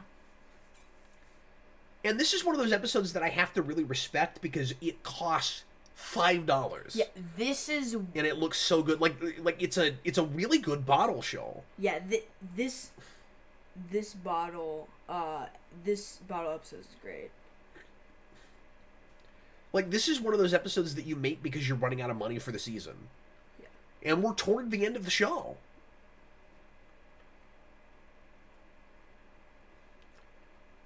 Of course, one of their more expensive shows is actually going to be toward the end, which is cool when they do their mirror episode. Yeah. Which I know is one of your favorite. Yeah, that one's great. Was that not your introduction to this show? It wasn't my introduction to this show, but it was what got me into this show. That's the reason you wanted to keep watching it. That's interesting. Senior Sticks, Jayson, you can watch it off camera while Cap watches it on camera. Yeah. Blessed Sim, Tucker and DePaul may not have been great, but it paid off huge with the Terra Prime two-parter. One of the best acted scenes in the franchise, in my opinion, is at the end of that story. I mean, agree to disagree, I guess. Like, they do a good enough job in that scene, but I just never cared about any of that. Yeah. I didn't like screwing around with the audience where it's like, oh, humans and Vulcans aren't compatible, but we know they have to be. Right. Because of Spot. So there's like, oh, wait, no, never mind, they are. Yeah. So you're right, it's well acted, but it's not a development that I was especially impressed with. Maybe I'll feel differently about it on another watch when we eventually do if we ever get to overview show for Enterprise. Clone Army, I Season think it's 4. way better than the DS9 Mirror Universe episodes, and I love those. Do you really? Yeah. You haven't seen them all. I haven't seen them all, but I've seen a couple of them. So you think Get Mirror Darkly is even better than that first Mirror episode of DS9? Because I know you're a big fan of that. I do really like crossover, but yeah, Mirror Darkly is definitely better than that. It's certainly more gimmicky, and so I have a hard time. Like I don't know. That other episode is a little bit more understated than that, so I'm not sure how I can even compare them. I like it more because it's more out there. Like, it's more like... It's more alternate, I feel like, than crossover is. I don't know. Yeah. Like, I feel like there's a lot of more differences.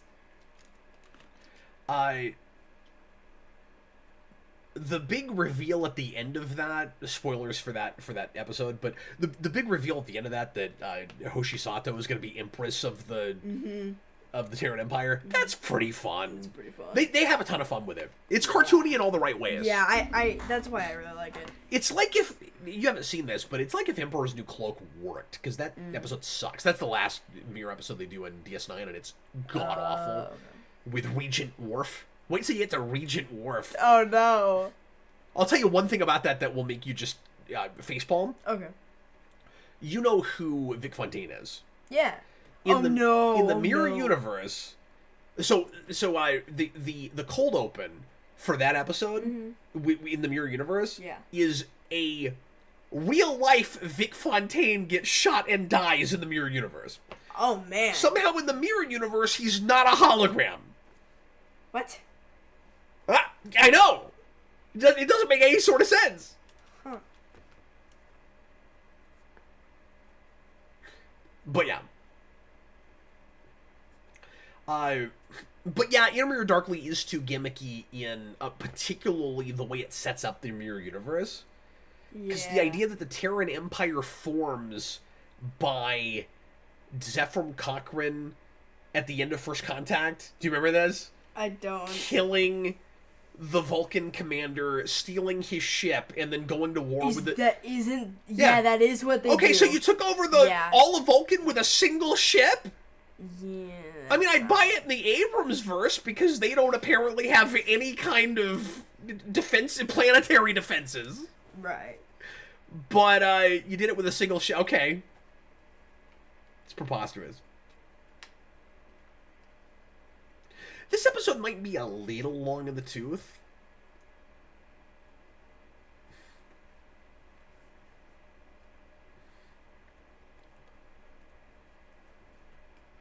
That's great. I love Billingsley so much, man. Yeah.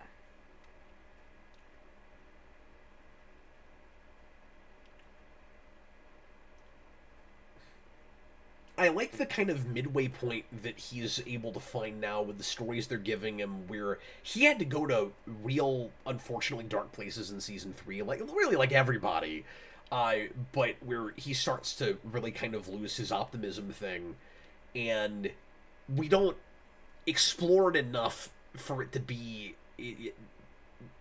very satisfying to watch. It's kind of just sad seeing that happen to that character without dealing with it. And then by this point, he's still got a little bit of that in him, but he's kind of found his optimism again to some degree. Yeah. And so we get some really great Billingsley performances.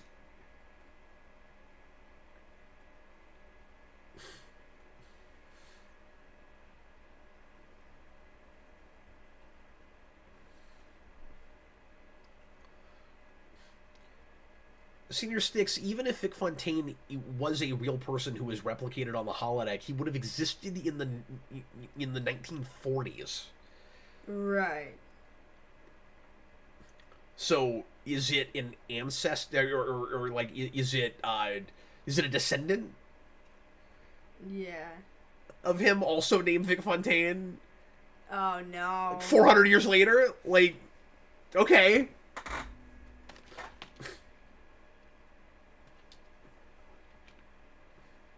Here we go. Now we're getting into the ethical dilemma for the Organians here. I like how simple this episode is. Yeah. But also just how much happens, all like pretty fast. We do have that typical Enterprise thing where we have characters that die and then we know we're gonna find some way to bring them back. Or do they full on die? Or I mean, he just put a sheet over her. No, she doesn't fully die. She's not dead, but well, I mean, they did try to. Yeah, she pretty much is. We do that, but then again, we do that in TOS a decent amount too, don't we? Yeah, I mean.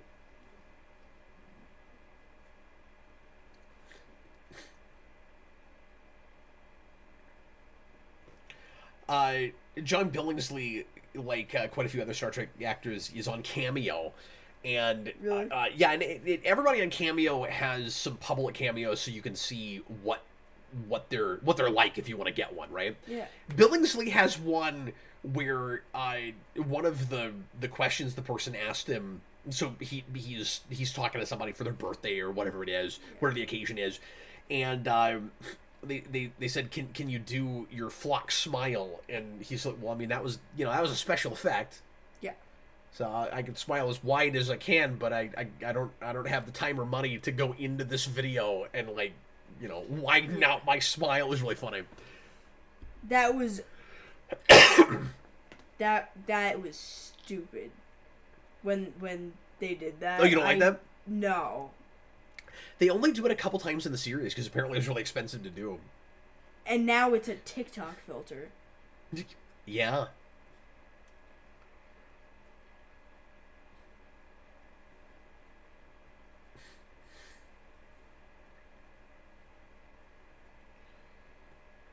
Yeah, now we're dealing with Gardner because we killed Forrest.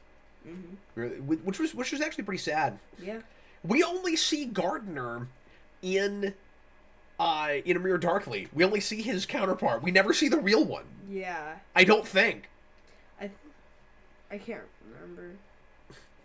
Buster said maybe Vic Fontaine is just some guy obsessed with lounge singing that Felix, the program creator, used as a template. I thought there was a mention that there was an actual real Vic Fontaine that they based on, but maybe not. So, I mean, yeah, I guess that's possible, but we're never told that, and I don't know that they were thinking that, so it reads kind of stupid. Yeah. Especially in an episode where everybody's taking way too literally the idea that everything in the Mirror Universe is the opposite. Yeah. So when you put that at the beginning, it makes it seem like, oh, well, he's the opposite, because he's a real person now instead of a fake person. That's true, yeah. Still makes absolutely no sense. Worse, in that case, you think everybody else would be holograms. Right. But yeah. Some nice makeup there. Yeah. That's very believable. Look at the sweat and everything. It's really good. Yeah. It also could just be really hot in that room. They probably just dumped water on him. Why'd you pick such a depressing episode? Well, I mean, after this we have the Raven. Yeah, God, it's just progressively more depressing. I forgot how depressing this was. Yeah.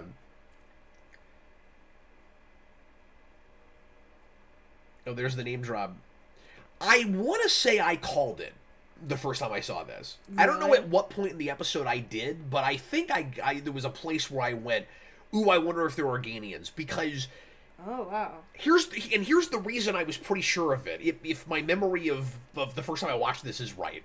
If I called it, it's because I knew Kodo was trying to do a lot of TOS stuff. Yeah. And because it's a one-off episode, and it feels way too much like a typical season 1 or 2 episode to not be setting something up or related to some major part of the Star Trek universe. Yeah. We don't do that with anything else this season. There's not one episode that's just an episode. Yeah. And if you're not familiar with the Organians, this still watches like just a really good one-off throwaway episode. But he's not going to waste an episode on a script like that. Yeah. Especially when he knows that he's probably getting canceled. Busted Sim. Jayson is a teenager now. It's all about the angst with him now. He likes all the edgy, sad, depressing episodes. All he wants to watch is Death Note. I didn't mean. See, I was gonna do what's that episode called from Enterprise? Instead of Raven, I was gonna do the hologram episode with the Doctor. I'm sorry, I'm totally watching this right now. What were you asking? I just don't even know what we're talking about. Tinker Dinner, Dr. Spot. Yeah, what about it? Yeah, I was gonna do that instead of the Raven. But that would not be depressing. But the problem is... You can change it. You can still do it. But the problem is, this isn't a holographic episode. So I didn't want to have one of these things that's not like the others. I didn't want to have Odd Man Out. Two hologram episodes and then a possession Yeah. episode. I mean, nobody would care. Yeah, I do. No, I mean, I love the Raven, so... Right.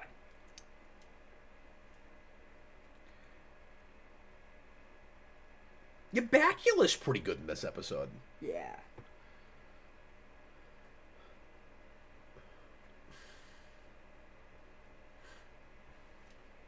Senior Stick says you're a teenager with attitude. Huh. And Zordon can recruit, you know. Man.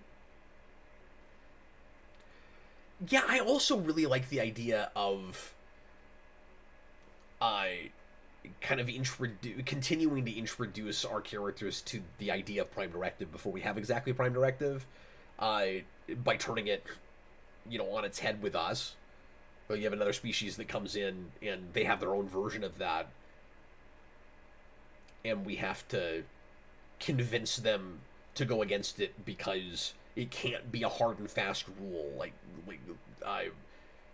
It's not black and white. Sometimes that's a rule that you have to go against for human decency, for principle. Sometimes you can't hold hard and fast to a principle like that, which is why every Starfleet captain goes against the Prime Directive at one point or another. Probably more often than they should. Certainly. Yeah.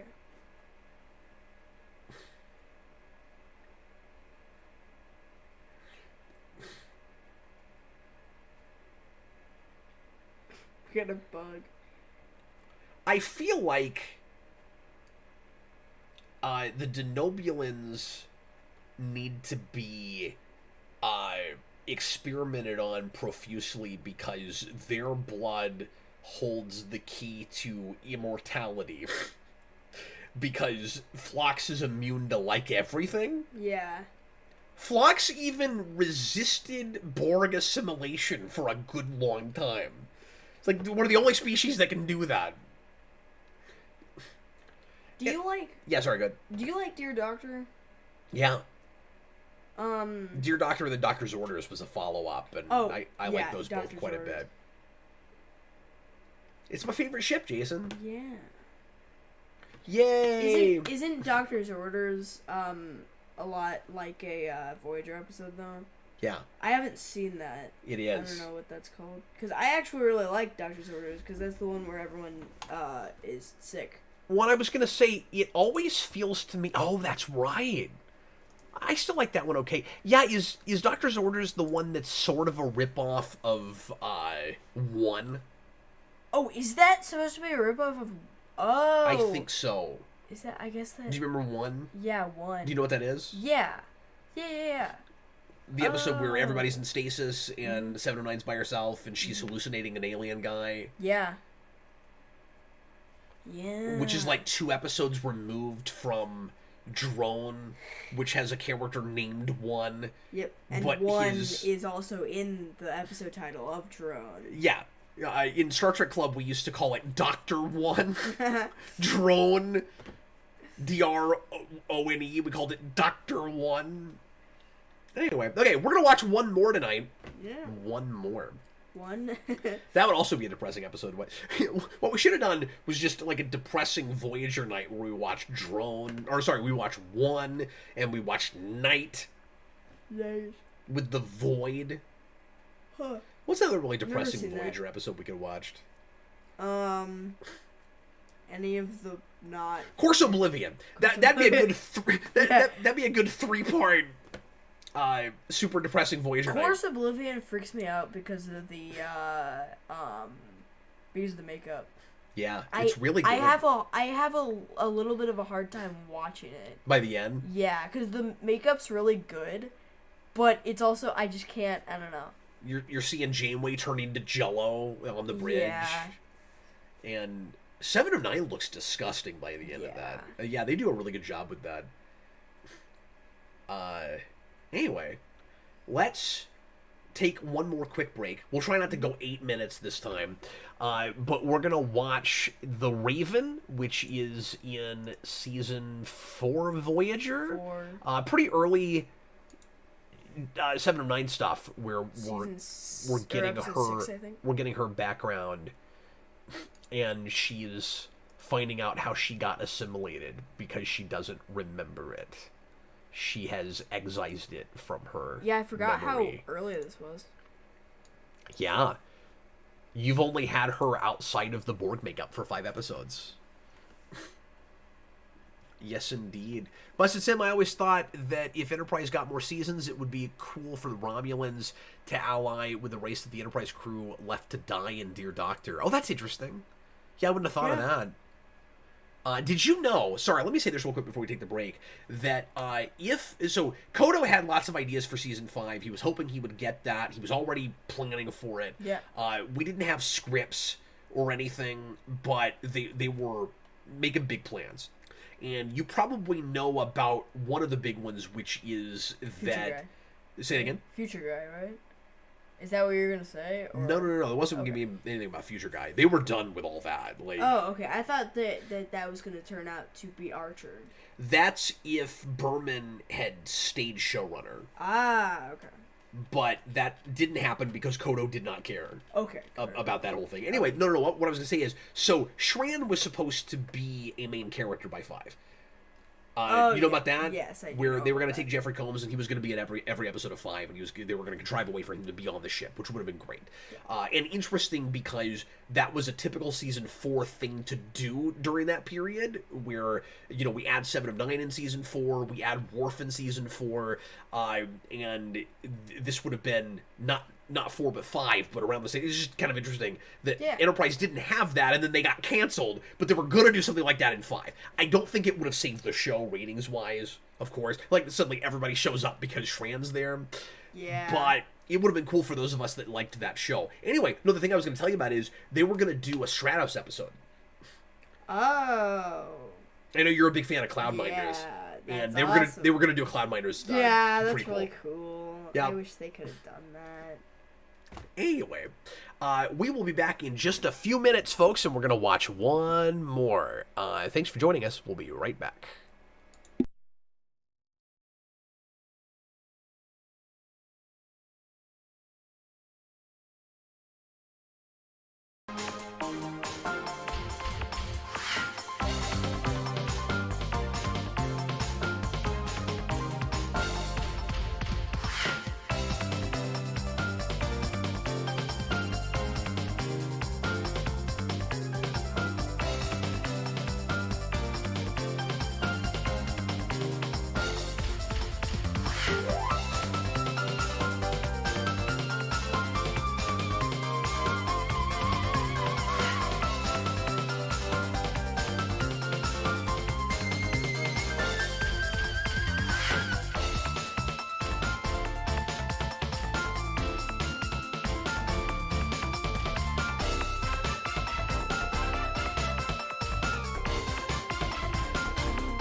Okay, we're back, everybody.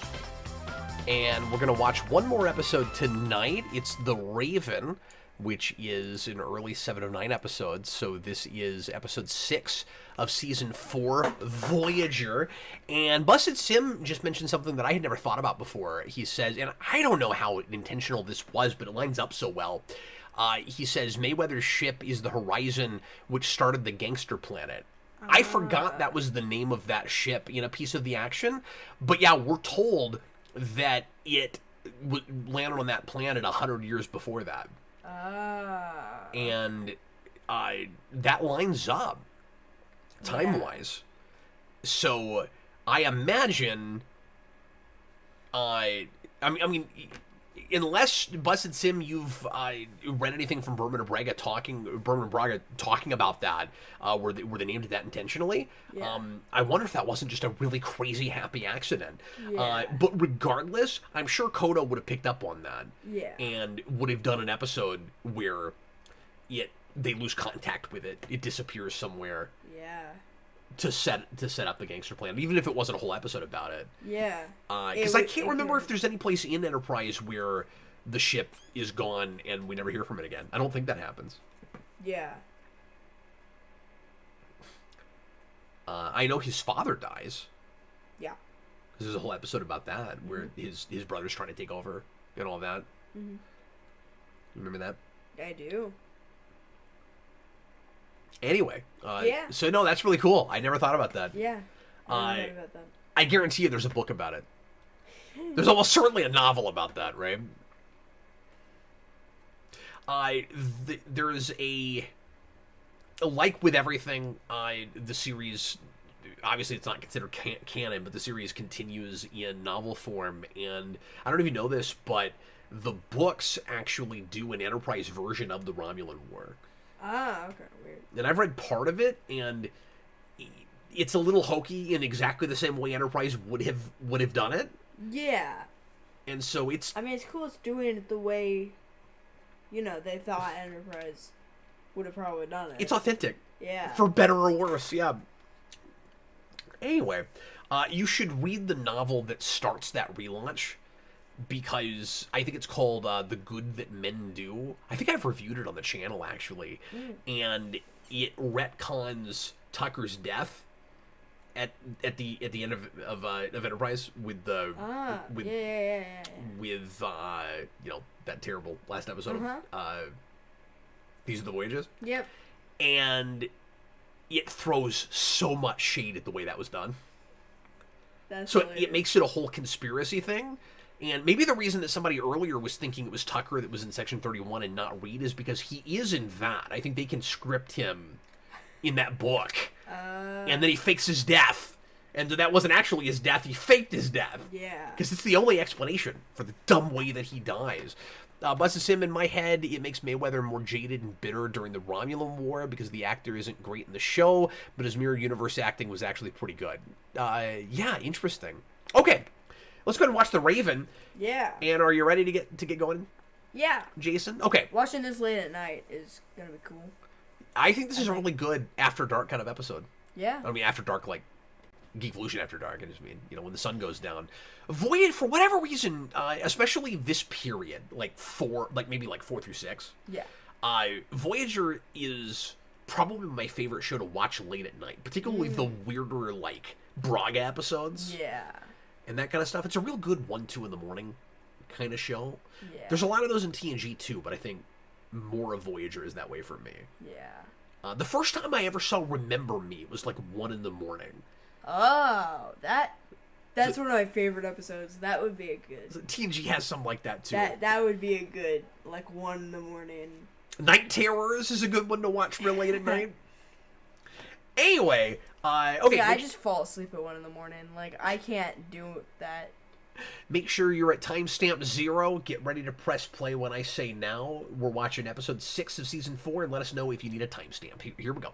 Everybody, please press play right now. Again, switching gears.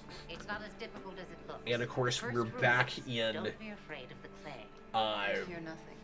I mean, you can't the concern workshop yourself with of clay. or whether the image you had in your mind. Why can't I think of things right now? You just have to Of let your- Da Vinci, Da Vinci, yeah. which was set up in Scorpion. Yeah. Have you seen the episode where Da Vinci gets out of the Go holodeck? ahead. No. I think That your one's nose silly. could be a little stronger. That was very silly. He gets the mobile emitter, and then he That's runs off to a funny. planet. That's weird. Yeah, it's very goofy. Schisms is a good one to watch late at night too. I agree with you, Clone Army. I feel like Voyager's like the weirdest show. But I don't know activity if is truly unproductive. I would hand that The end to. result has no use. But No I don't know if necessary DS9 task has is- been accomplished. weird. Oh, Diaz. I mean, Time has they been all go to expended. some weird places here and Nothing there. depends Yeah, on how you Voyager look at might it, doesn't it? hold that title. You I kind of just have to thought put all the Ultimate Braga Ultimate episodes up against each other. Yeah. The concept of and then relaxation Enterprise is gets really difficult weird for me too. to understand. So it's hard to say. As a Borg, my time was spent working.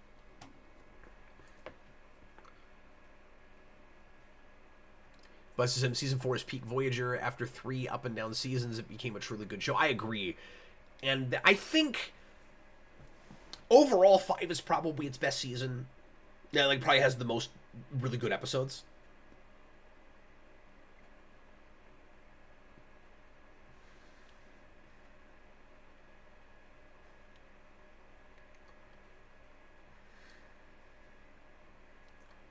Because we need to give Janeway something else to do.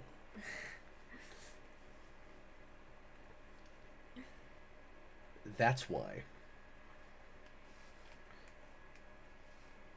Plus, she likes to write things by hand, and she would have to replicate writing implements in her quarters, and then, or in a ready room, and then people would have to be, and then people would be like, "Why are you making pens? That's weird." So she has to come here where nobody's watching, so she can do her quaint, archaic things. Yeah.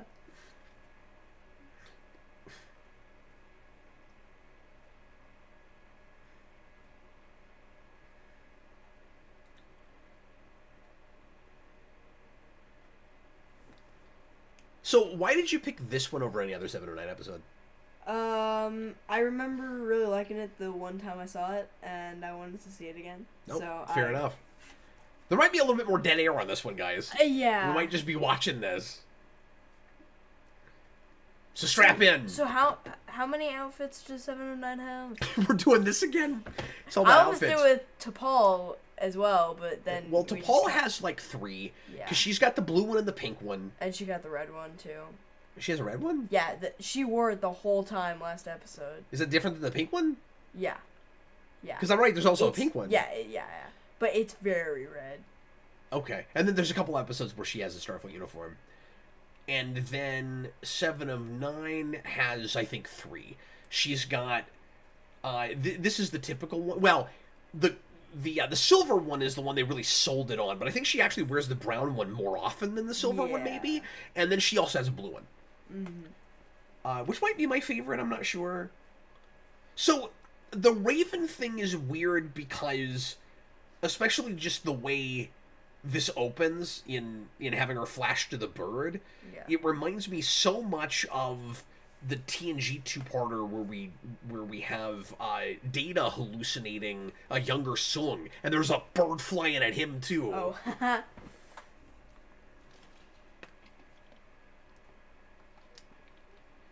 But since it beats that insipid romance hollow novel of Janeway's. You remember that? They really struggled with like interests for her. Almost like they were trying really hard to differentiate her enough from Picard, but but still have her be kind of cultured. Yeah. Why not just have her do more science stuff? Like she's a scientist. Yeah. She's real obsessed with that. Why not have her inventing stuff? Yeah. I kind of get that with Da Vinci, maybe.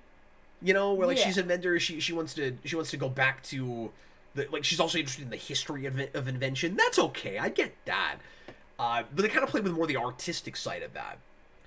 You know, why not have her like in her quarters?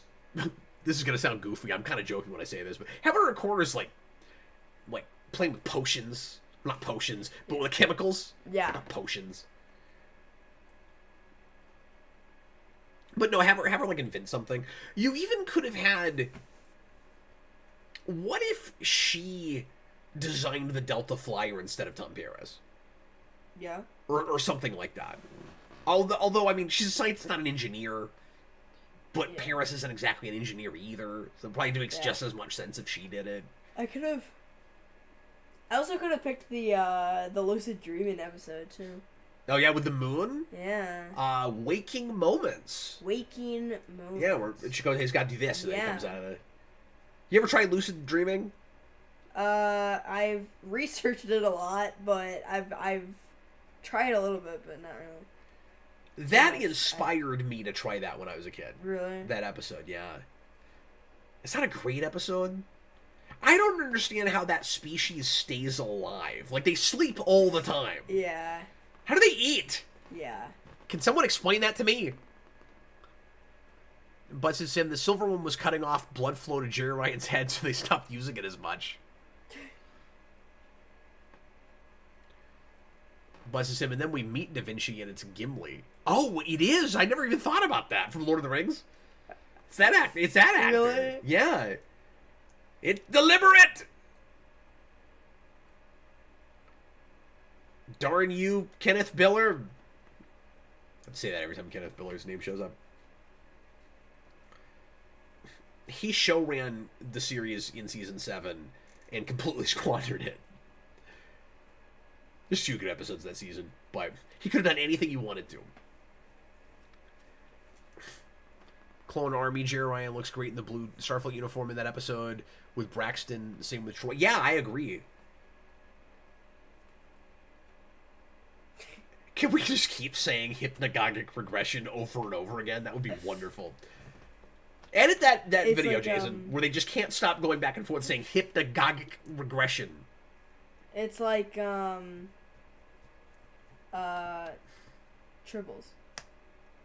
What? It's like the thing in Trouble with Tribbles. Storage compartments? Yeah. I So- can never actually think of storage compartments. Like a lot of Star Trek actors, Jerry Ryan will refine her performance as she goes along. She's playing it a little bit differently here, and I actually kind of like how the sort of naive, more feminine thing she's doing right now. When she goes, I don't see the Borg as threatening. They raised me. Like I kind of like the uptick in her voice, like the more kind of mousy thing she's doing there, but that'll kind of go away. I think it works okay though. Yeah. Oh yeah, these guys are awful. The species where she's trying to navigate through space, and they're all paranoid. And they don't want you going anywhere in their space. So they're going to make this... I think this is the episode where they make this ridiculous... I remember that. ...path, Yeah. course through their space. It's like all windy and all over the place. Yeah, I remember these guys. I know we've probably brought this up every single time we've done a commentary with Voyager on the channel. But every time I see this table, I just want to throw marbles down it. Wait, is it elevated? It looks like it is, and then... slanted? Oh, I don't think it's slanted. But I'm just saying, it's got this really weird groove in it that Yeah. looks like it's made for some sort of game. It does not look like a table that you'd sit around to meet at. Right, why does it have all these bumps and stuff?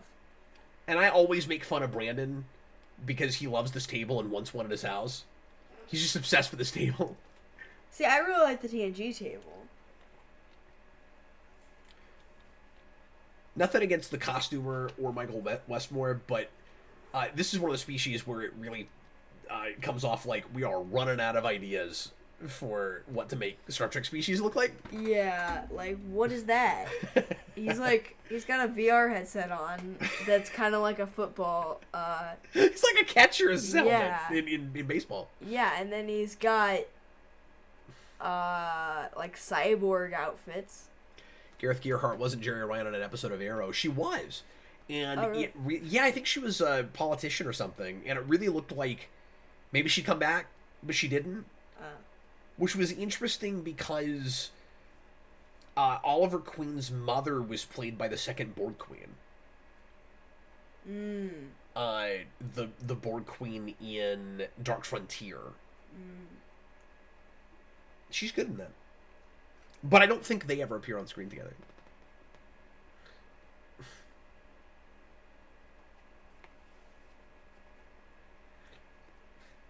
Polypeptides. Glycogen. Every time somebody says something difficult to say, I just want them to say it twice.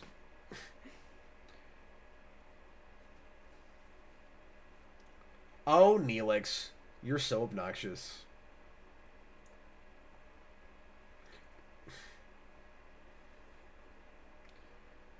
This is, of course, during the early period of everything is irrelevant for 7 of 9. Everything's irrelevant. I don't understand why we do anything. Yeah. This is one of the most memorable scenes to me from early Force. So I'll give you a little bit of my background real quick with Voyager. I watched a lot of TNG in reruns just randomly as it was on. Voyager was the first show that I watched at all as it was airing, and not until 4. My dad and I were really taken in by the advertising, like a lot of people were over the summer before 4 started. And I started... Was I living with my dad at that point? I think, yeah, that was the first year that I went back to Arkansas when I was a kid. And we kept seeing advertisements for 7 or 9 all through the summer. We were really curious about, like, having a regular Borg on the show and all of that. So we started watching, and I think we watched the entire season as it aired. I think we fell off after that, and then I came back to it later. But I vividly remember seeing the scene when it first aired, because it ends in a real surprising way. Do you remember what happens here? No, I can't remember. I remember this scene a little bit. If memory serves, But I she's can't gonna remember freak what out on happens. Neelix and almost assimilate him. Yeah. I think that happens.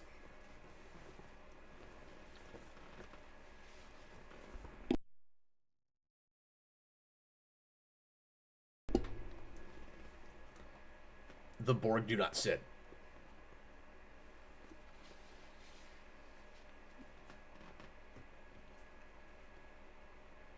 I thought she says that here. Maybe that's in an earlier episode. It's actually kind of surprising that we're already 6 episodes into the season and she's eating for the first time, and there it is. I thought she said that. Look at me, I remember dialogue. Napkins are irrelevant. Forks are irrelevant. I don't think you should eat that. I don't. That doesn't... I would rather the stir-fried version. Of the stir-fried version of Shadrachab. That's what he said. He was like, maybe boiled or stir-fried. Like... It just looks like squash. It's really fun watching someone try to teach 7 or 9 how to eat. It's great.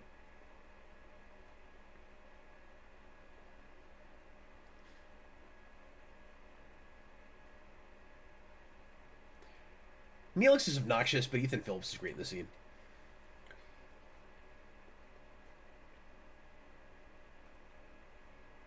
I think the bigger sensation is that you're eating Neelix's food, and it's terrible. Why not make her something anyone's heard of? Like, I don't know, eggs or a steak or... Well, because does that have all the nutrients that she needs that were on the list? Oh. Like... Well, he could give her a plate with a variety of different things on it. Why does it have to be one thing? Yeah, here we go. Wow, that looks actually really bad. That did not look the best. I realize it's, Oh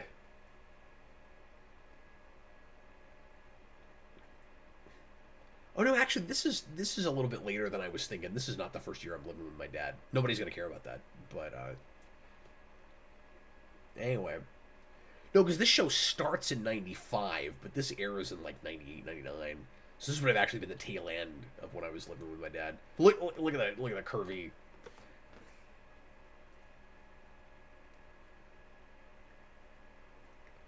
The agate Mott the Barber Nebula.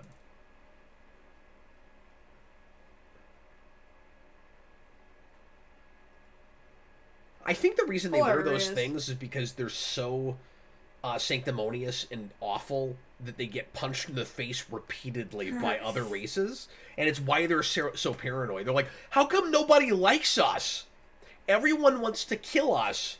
We have to make it really hard to go through our space. Every time we meet someone, they punch us in the face.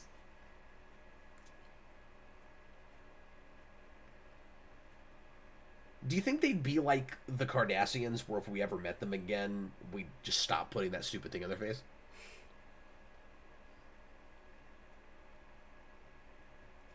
So, I want to think that it was Neelix's cooking that made her more Yeah. Borg-like again.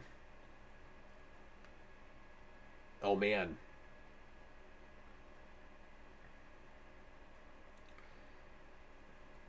Okay, this is going to be maybe a weird observation. Does this not kind of, just the weight of this, and, you know, being the character piece for Seven as it is, and it feeling like, oh, maybe she's turning Borg again, it feels like the first part of a two-parter.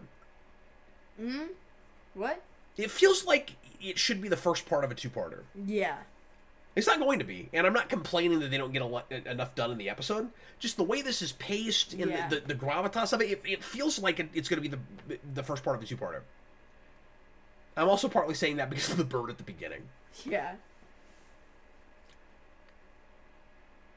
Sorry, Jayson just wants to watch this. Or he's having a hard No. time staying awake because it's late. I'm having a hard time listening to this and you. Like, I pay attention to this and then I can't hear a word. Look, you're I'm saying, trying and to then- make Star Trek content for people for who like people Star who Trek. like Star Trek. Right. That's what I'm working on.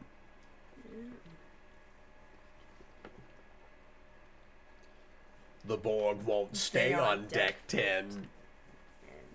Deck 10. How long did that woman work on her hair this morning?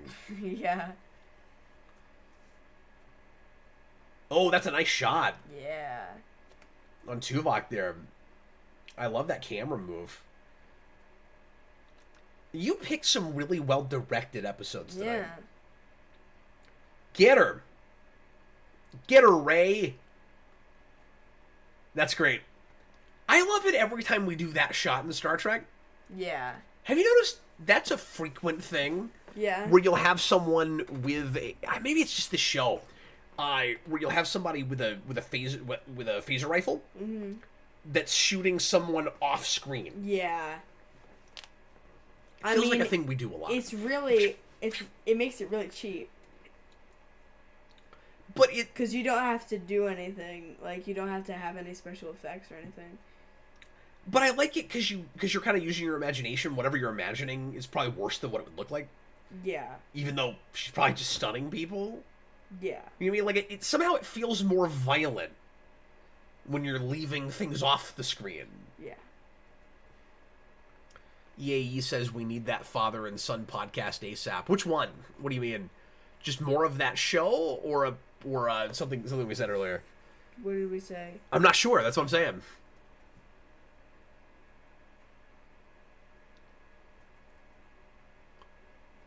Or maybe he just means a podcast like outside of YouTube, because he says Spotify give them the bag. I don't know what the bag means, but that sounds like a compliment, so I appreciate it. Thank you. Busted Sim, I like the compression rifles in Voyager, beats some of the other rifles we've seen in other shows. Yes, I like them too. I still don't really understand what a phaser rifle does over a phaser. Oh, they look cooler. Well, I mean, what does a rifle do compared to a pistol? It shoots... No, it shoots differently. Does it? Well, I mean, maybe a phaser rifle shoots differently. It doesn't, though. It's just a beam. It just shoots a beam.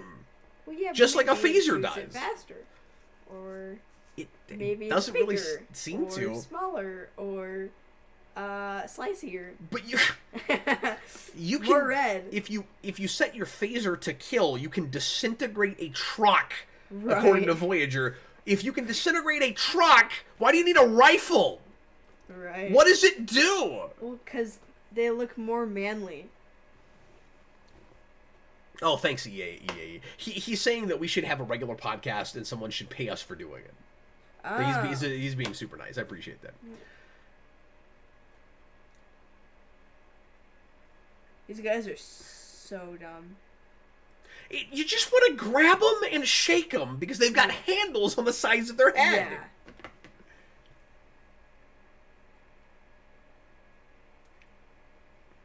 I like Janeway in this episode a lot, too. Yeah.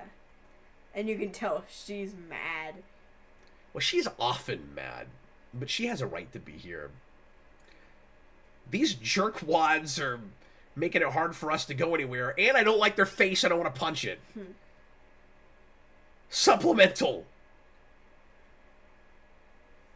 That girl also spent all morning on her hair. Yeah. Wake up.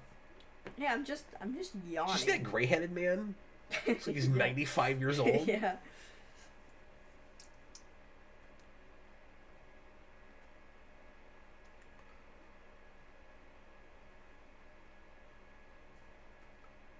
Yeah, we did this.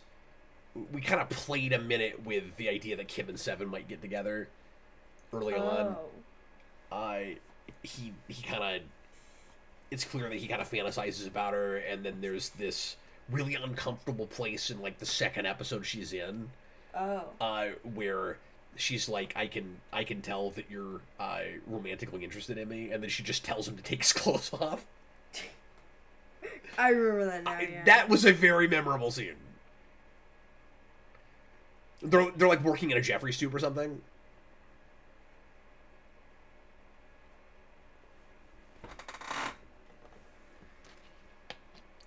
Yeah, he says that we are instantly subtitled live again. Yeah, I love it when it does that. Really? Yeah. Like, as we're talking, it's immediately giving people the It's because we're on a lag. captions. We're on like a 20-second lag, so. Well, I guess there's a benefit for that happening. Yeah. So like the subtitles don't have a lag, but like. Oh, the Bomar, yes. Let's try to remember the Bomar. Because that's a species that I've never tried to commit to memory. Yeah. So next time we play the alphabet game with your mom with species, one of us needs to whip out the Bomar. Bomar. She'll never see it coming. Yeah. For B, we won't say the boar, we won't say Bolians, we'll say Bomar. And then your mom will go, "That's not a species, you made that up!" And you'll go, "No, they're the catcher helmet men from The Raven," and she'll go, "How do you remember that?" And we'll go, "We're just special like that." Right. Exactly.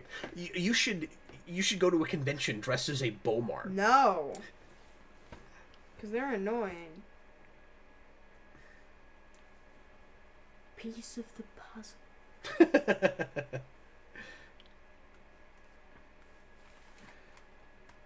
Janeway is especially intrigued by the 7 of 9 mystery here because she wants to think about anything other than the friggin' Bomar. That is a sideways person on a screen. When is it ever sideways like that? Because they don't have enough space for a upways person. Upways? For standing up Oh, person. I love having you on at 11 o'clock at night, Jayson. For a standing up ways person. Okay, so this... Sorry, I gotta teach my 13-year-old... This is horizontal, this is vertical. This is vertical, there you go. But you said sideways, so upways. Sideways and upways. Well, I mean, what would the other ways be? Slant waves, and... See, now we're just putting everything in terms of the Wonkavator. This isn't slant... Wait. Slant wave... The Wonkavator. No, yeah, this is... Yeah. Where they go up above, New York. It's not New York. See, if this was a little bit later, he'd be talking about using the Delta Flyer right now. But right now he's just talking about using one of their many disposable shuttlecraft. Isn't the Delta Flyer from, Power Rangers in Space? Well, Power Rangers in Space was just ripping this show off. Yeah. That's the Delta Flyers. That's their They're not called Delta Surfboard. Flyers. Yeah, they're Delta Flyers. No, they're not. Are they called Flyers? I think they're... Yes. Oh, okay. Yeah, they're Delta Flyers. They have don't think Delta that's- Flyer 5. I don't think that's and right. Delta Flyer No, that's 5. not what those are Yes. called. I can't remember, though. So we're looking at the Borg outfits that were made for First Contact, and they just keep repurposing them over and over again all through the show. So it looks like we have much higher production values with the Borg, but it's actually just the same 4 costumes we keep constantly repurposing. Borg drone, this is the Bomar. Oh, Bomar sovereignty. We should try to remember that too. Yeah. I always like remembering the names of the various governments. You know, the Gorn have the hegemony. You know what is cool with Strange New Worlds? They're continuing to build like a background Gorn story. Remember they were doing Gorn stuff in the first season. Yeah. Where they keep kind of keeping them in the background. You don't really know what they're gonna look like, and we do like a adolescent Gorn, but you don't know what they look like as adults yet. And like the way we've been building to that, I think is really cool. Yeah, is it gonna be TOS Borg, or is it gonna You be mean Enterprise? Gorn, not Borg. You Gorn. said Borg, but Okay, yes, that's it. Yeah, exactly. I'm sure that it'll be kind of crappy CG. I guess we'll see. I'm a little bit worried about what it's gonna look like, and that it's not gonna be satisfying, like waiting to finally get there. But I think it'll be more. it's like a cool Enterprise. idea. They're establishing. They're setting up a big war with the Gorn in the first episode of the second season, which is neat. And then the 10th episode, I already know the episode title. They did call the last episode of the season. It hasn't come out yet, but the last episode of the season is called Hegemony. That's cool. Yeah. Because the name of their government is the Gorn hegemony. So that's neat that they called it that. But yeah, you got the Gorn hegemony, and you got the hierarchy. Nope. That didn't work. Well, Tuvok looks pissed. Well, that was fun. Isn't he gonna mind meld her? Well, not mind meld, but so he tried to nerve pinch her. Yeah. And then she got one over on him, and then she nerve pinched him. That was cool. Yeah, they were that's like trying to nerve pinch each other. Yeah. And she's like, "Hey, I know how to do that." But then that gives you the question: do the Borg wash your mouth? Do the Borg know how to nerve pinch people? Like, could a Borg walk behind you and go, "Oh, we've detected a threat. I'm gonna nerve pinch you." Yeah. Nerve pinching is irrelevant.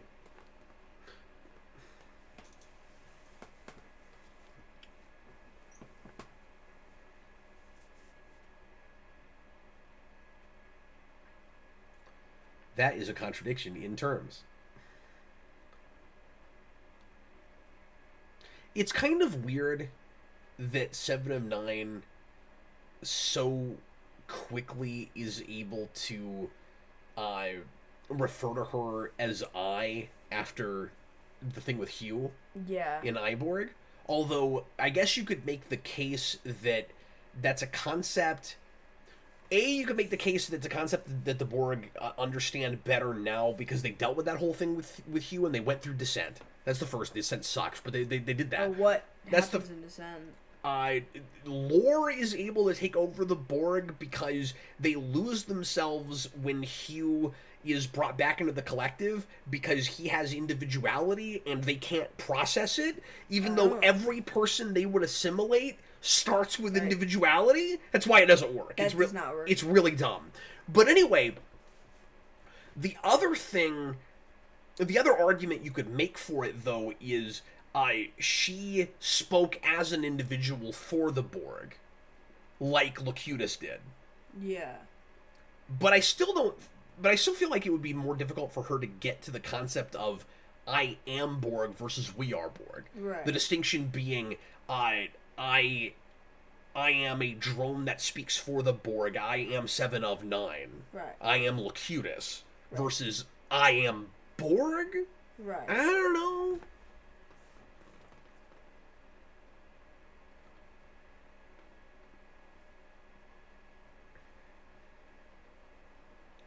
I wonder if anybody bought into this and wondered if she was really only going to be here for a few episodes and we're actually writing her out here. Yeah.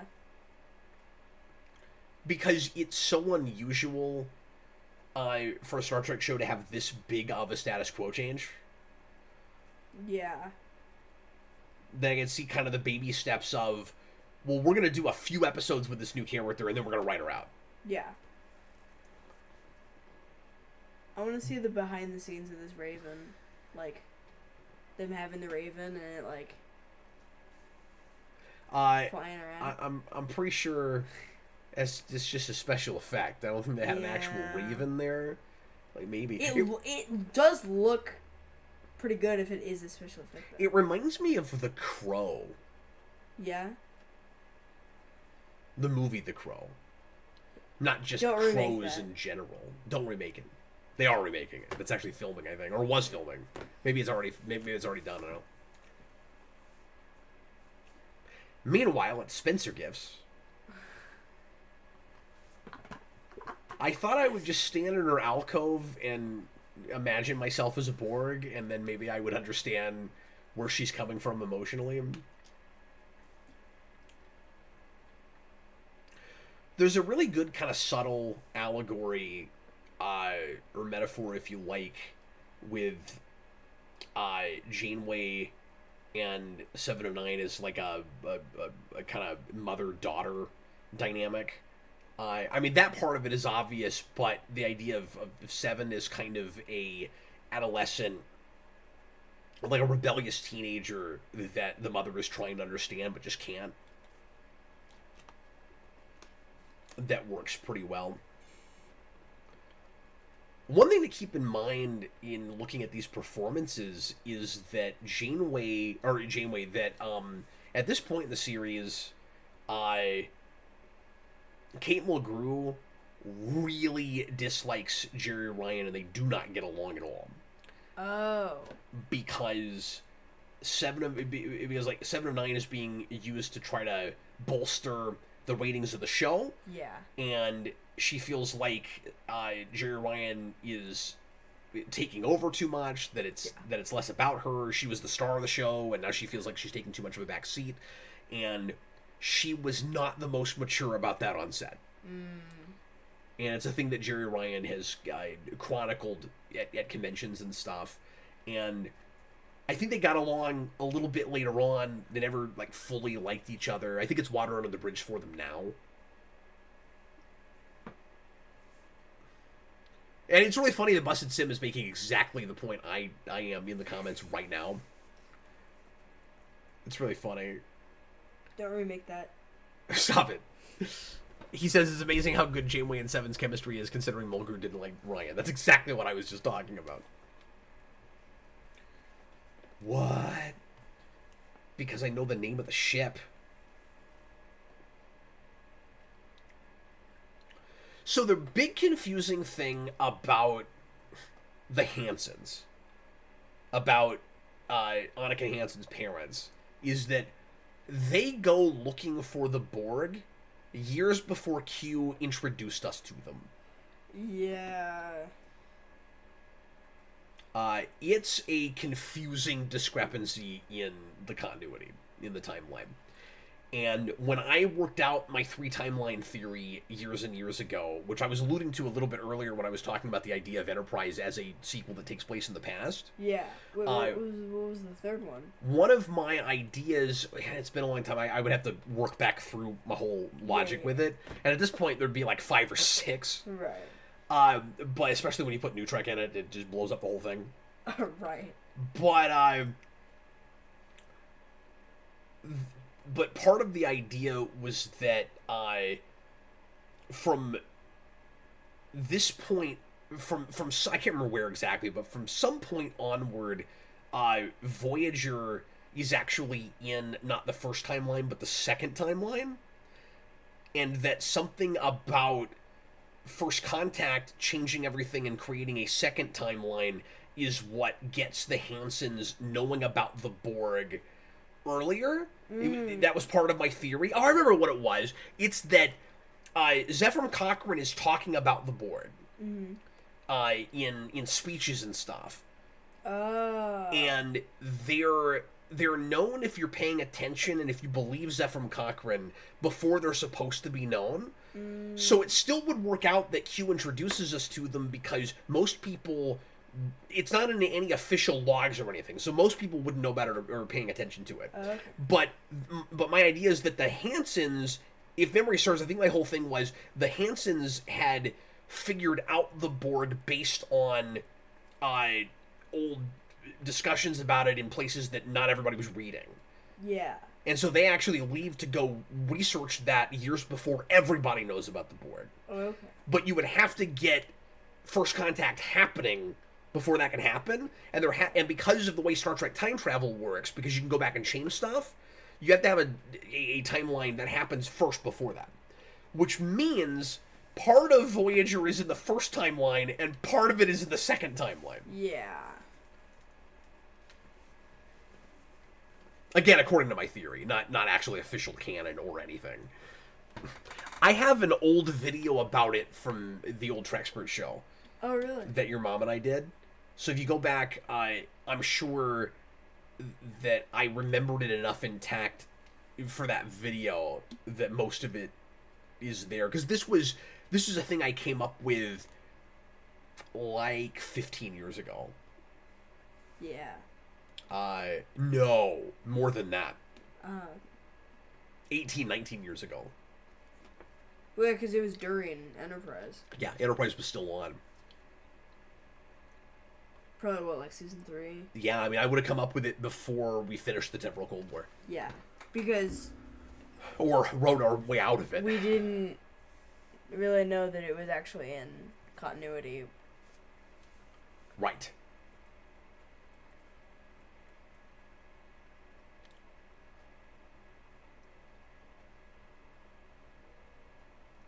I'm pretty sure when we get flashbacks to her parents later, when we're actually seeing scenes of them researching the Borg, like on their ship, it's different actors playing the parents, but the girl is the same. Oh. I think they bring her back. And she looks like Jerry Ryan. They did a really good job casting her. Yeah. No! That's sufficiently disturbing. Yeah. Are you creeped out? No. Busted Sim, I think it was also about how Janeway was supposed to be the scientific woman in power, respected by men, and then along comes Seven, who is overly sexualized. Yes, that's true. Jareth Gearhart, is it weird that I've spent more time listening to Cap and Red Letter Media talk about Star Trek than I've spent watching it? No, a lot of people have done that. There's a lot of people that are enough into Red Letter Media that they'll watch every video no matter what it is. And I think there's Are you like that? What's that? Are you like that? Like, do you No, I don't watch every single video, but I do watch a lot of them now. I have channels like that.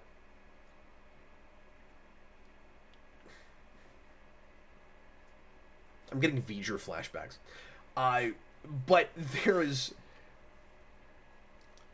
there's a significant number of people that have listened to those guys talk about every episode of Picard that would never bother watching that show, whether they're Star Trek fans or not. And considering how many views those videos get versus, like, maybe with the exception of the third season, because people have the sense that that was kind of successful just because people liked it. But I don't know how many people actually really watched it. But I get the sense that more people have actually watched Red Letter Media's videos than have actually watched Picard. Because you look at the numbers that not very successful, like, actually aired TV shows get these days. And there are shows that only get like 500,000 views now.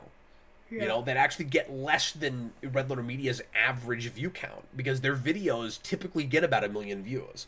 Yeah. So it is not just possible, but plausible. Yeah. That they have a larger viewer base than Picard on their videos talking about Picard. At least for the first 2 seasons.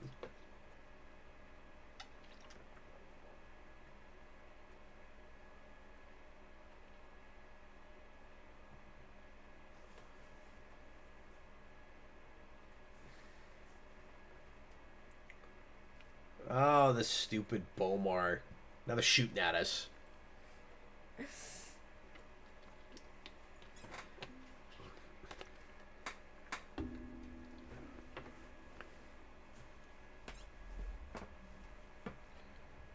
Bustasim wrote Revan like V'ger. Yeah. Like I said, this is a really good looking episode. Yeah. You did not pick 3 bottle shows. No, I didn't. This one gets off the ship. Actually, a decent amount. We go to a shuttle and It's- we go to the Raven. Is Hollow Pursuits really a bottle show though? Not in the way it's shot, not technically, because they do use a set for the holodeck. Yeah. Story wise, it is because we don't get off the ship, but not in the production sense. Yeah. We've been talking a lot about kind of superficial stuff with costumes and stuff, so I will mention I always wished that there was some kind of an excuse for Seven to be able to literally let her hair down by at least season 7. Yeah. Because when we do let her have her just, regular long hair, she looks great. Yeah. And we do that some with, particularly the holodeck episode with where Chakotay is dating a hologram version of her. Wait, what? Oh yeah, that's a whole thing. No. They do the same thing with them that they do with Worf and Troy. Really? Toward the end of TNG, where Yeah. they're teasing it real late, and then we never really see it come totally to fruition.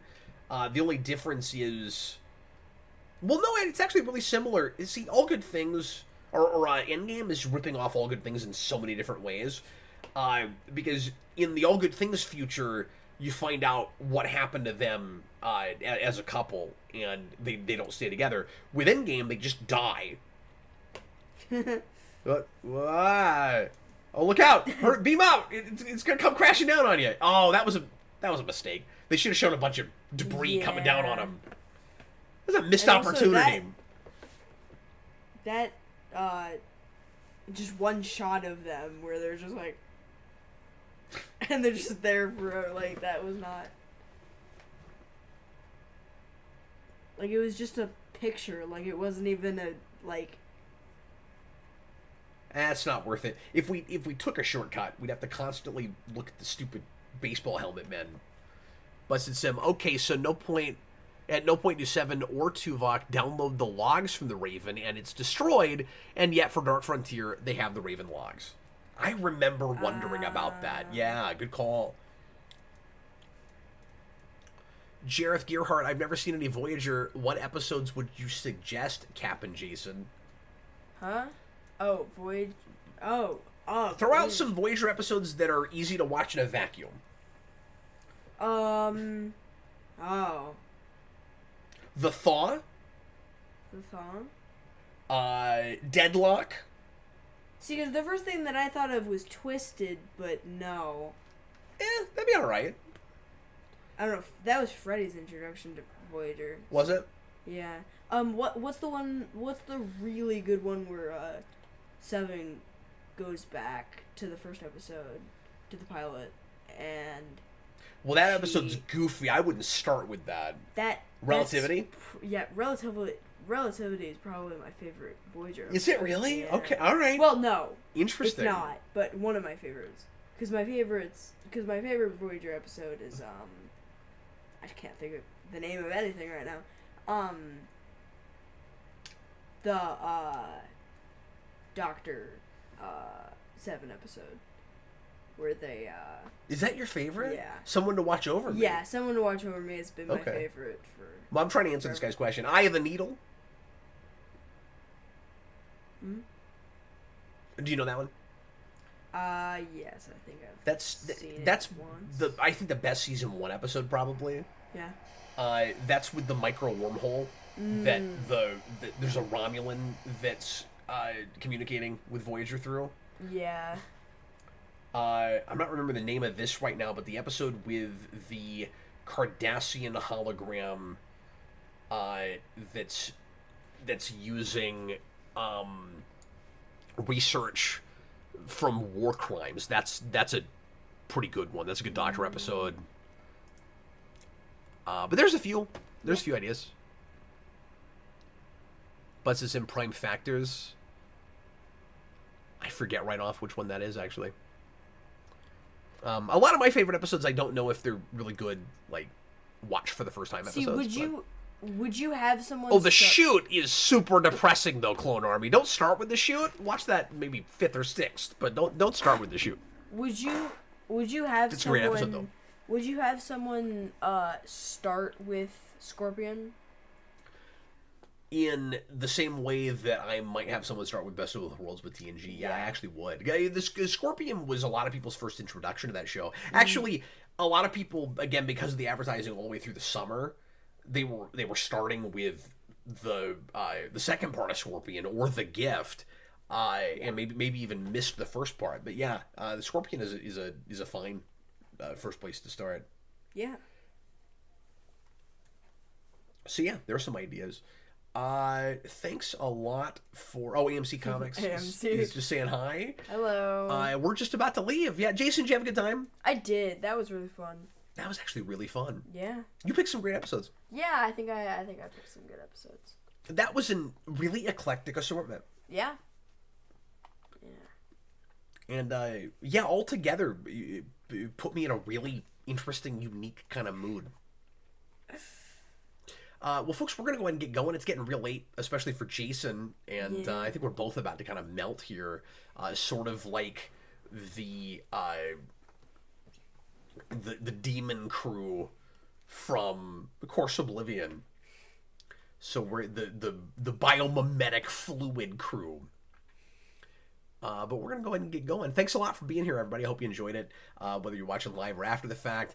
And we'll be back next week with more fun stuff for you. So we appreciate you. Thanks for watching. Yeah. Thanks for watching. Bye, everybody.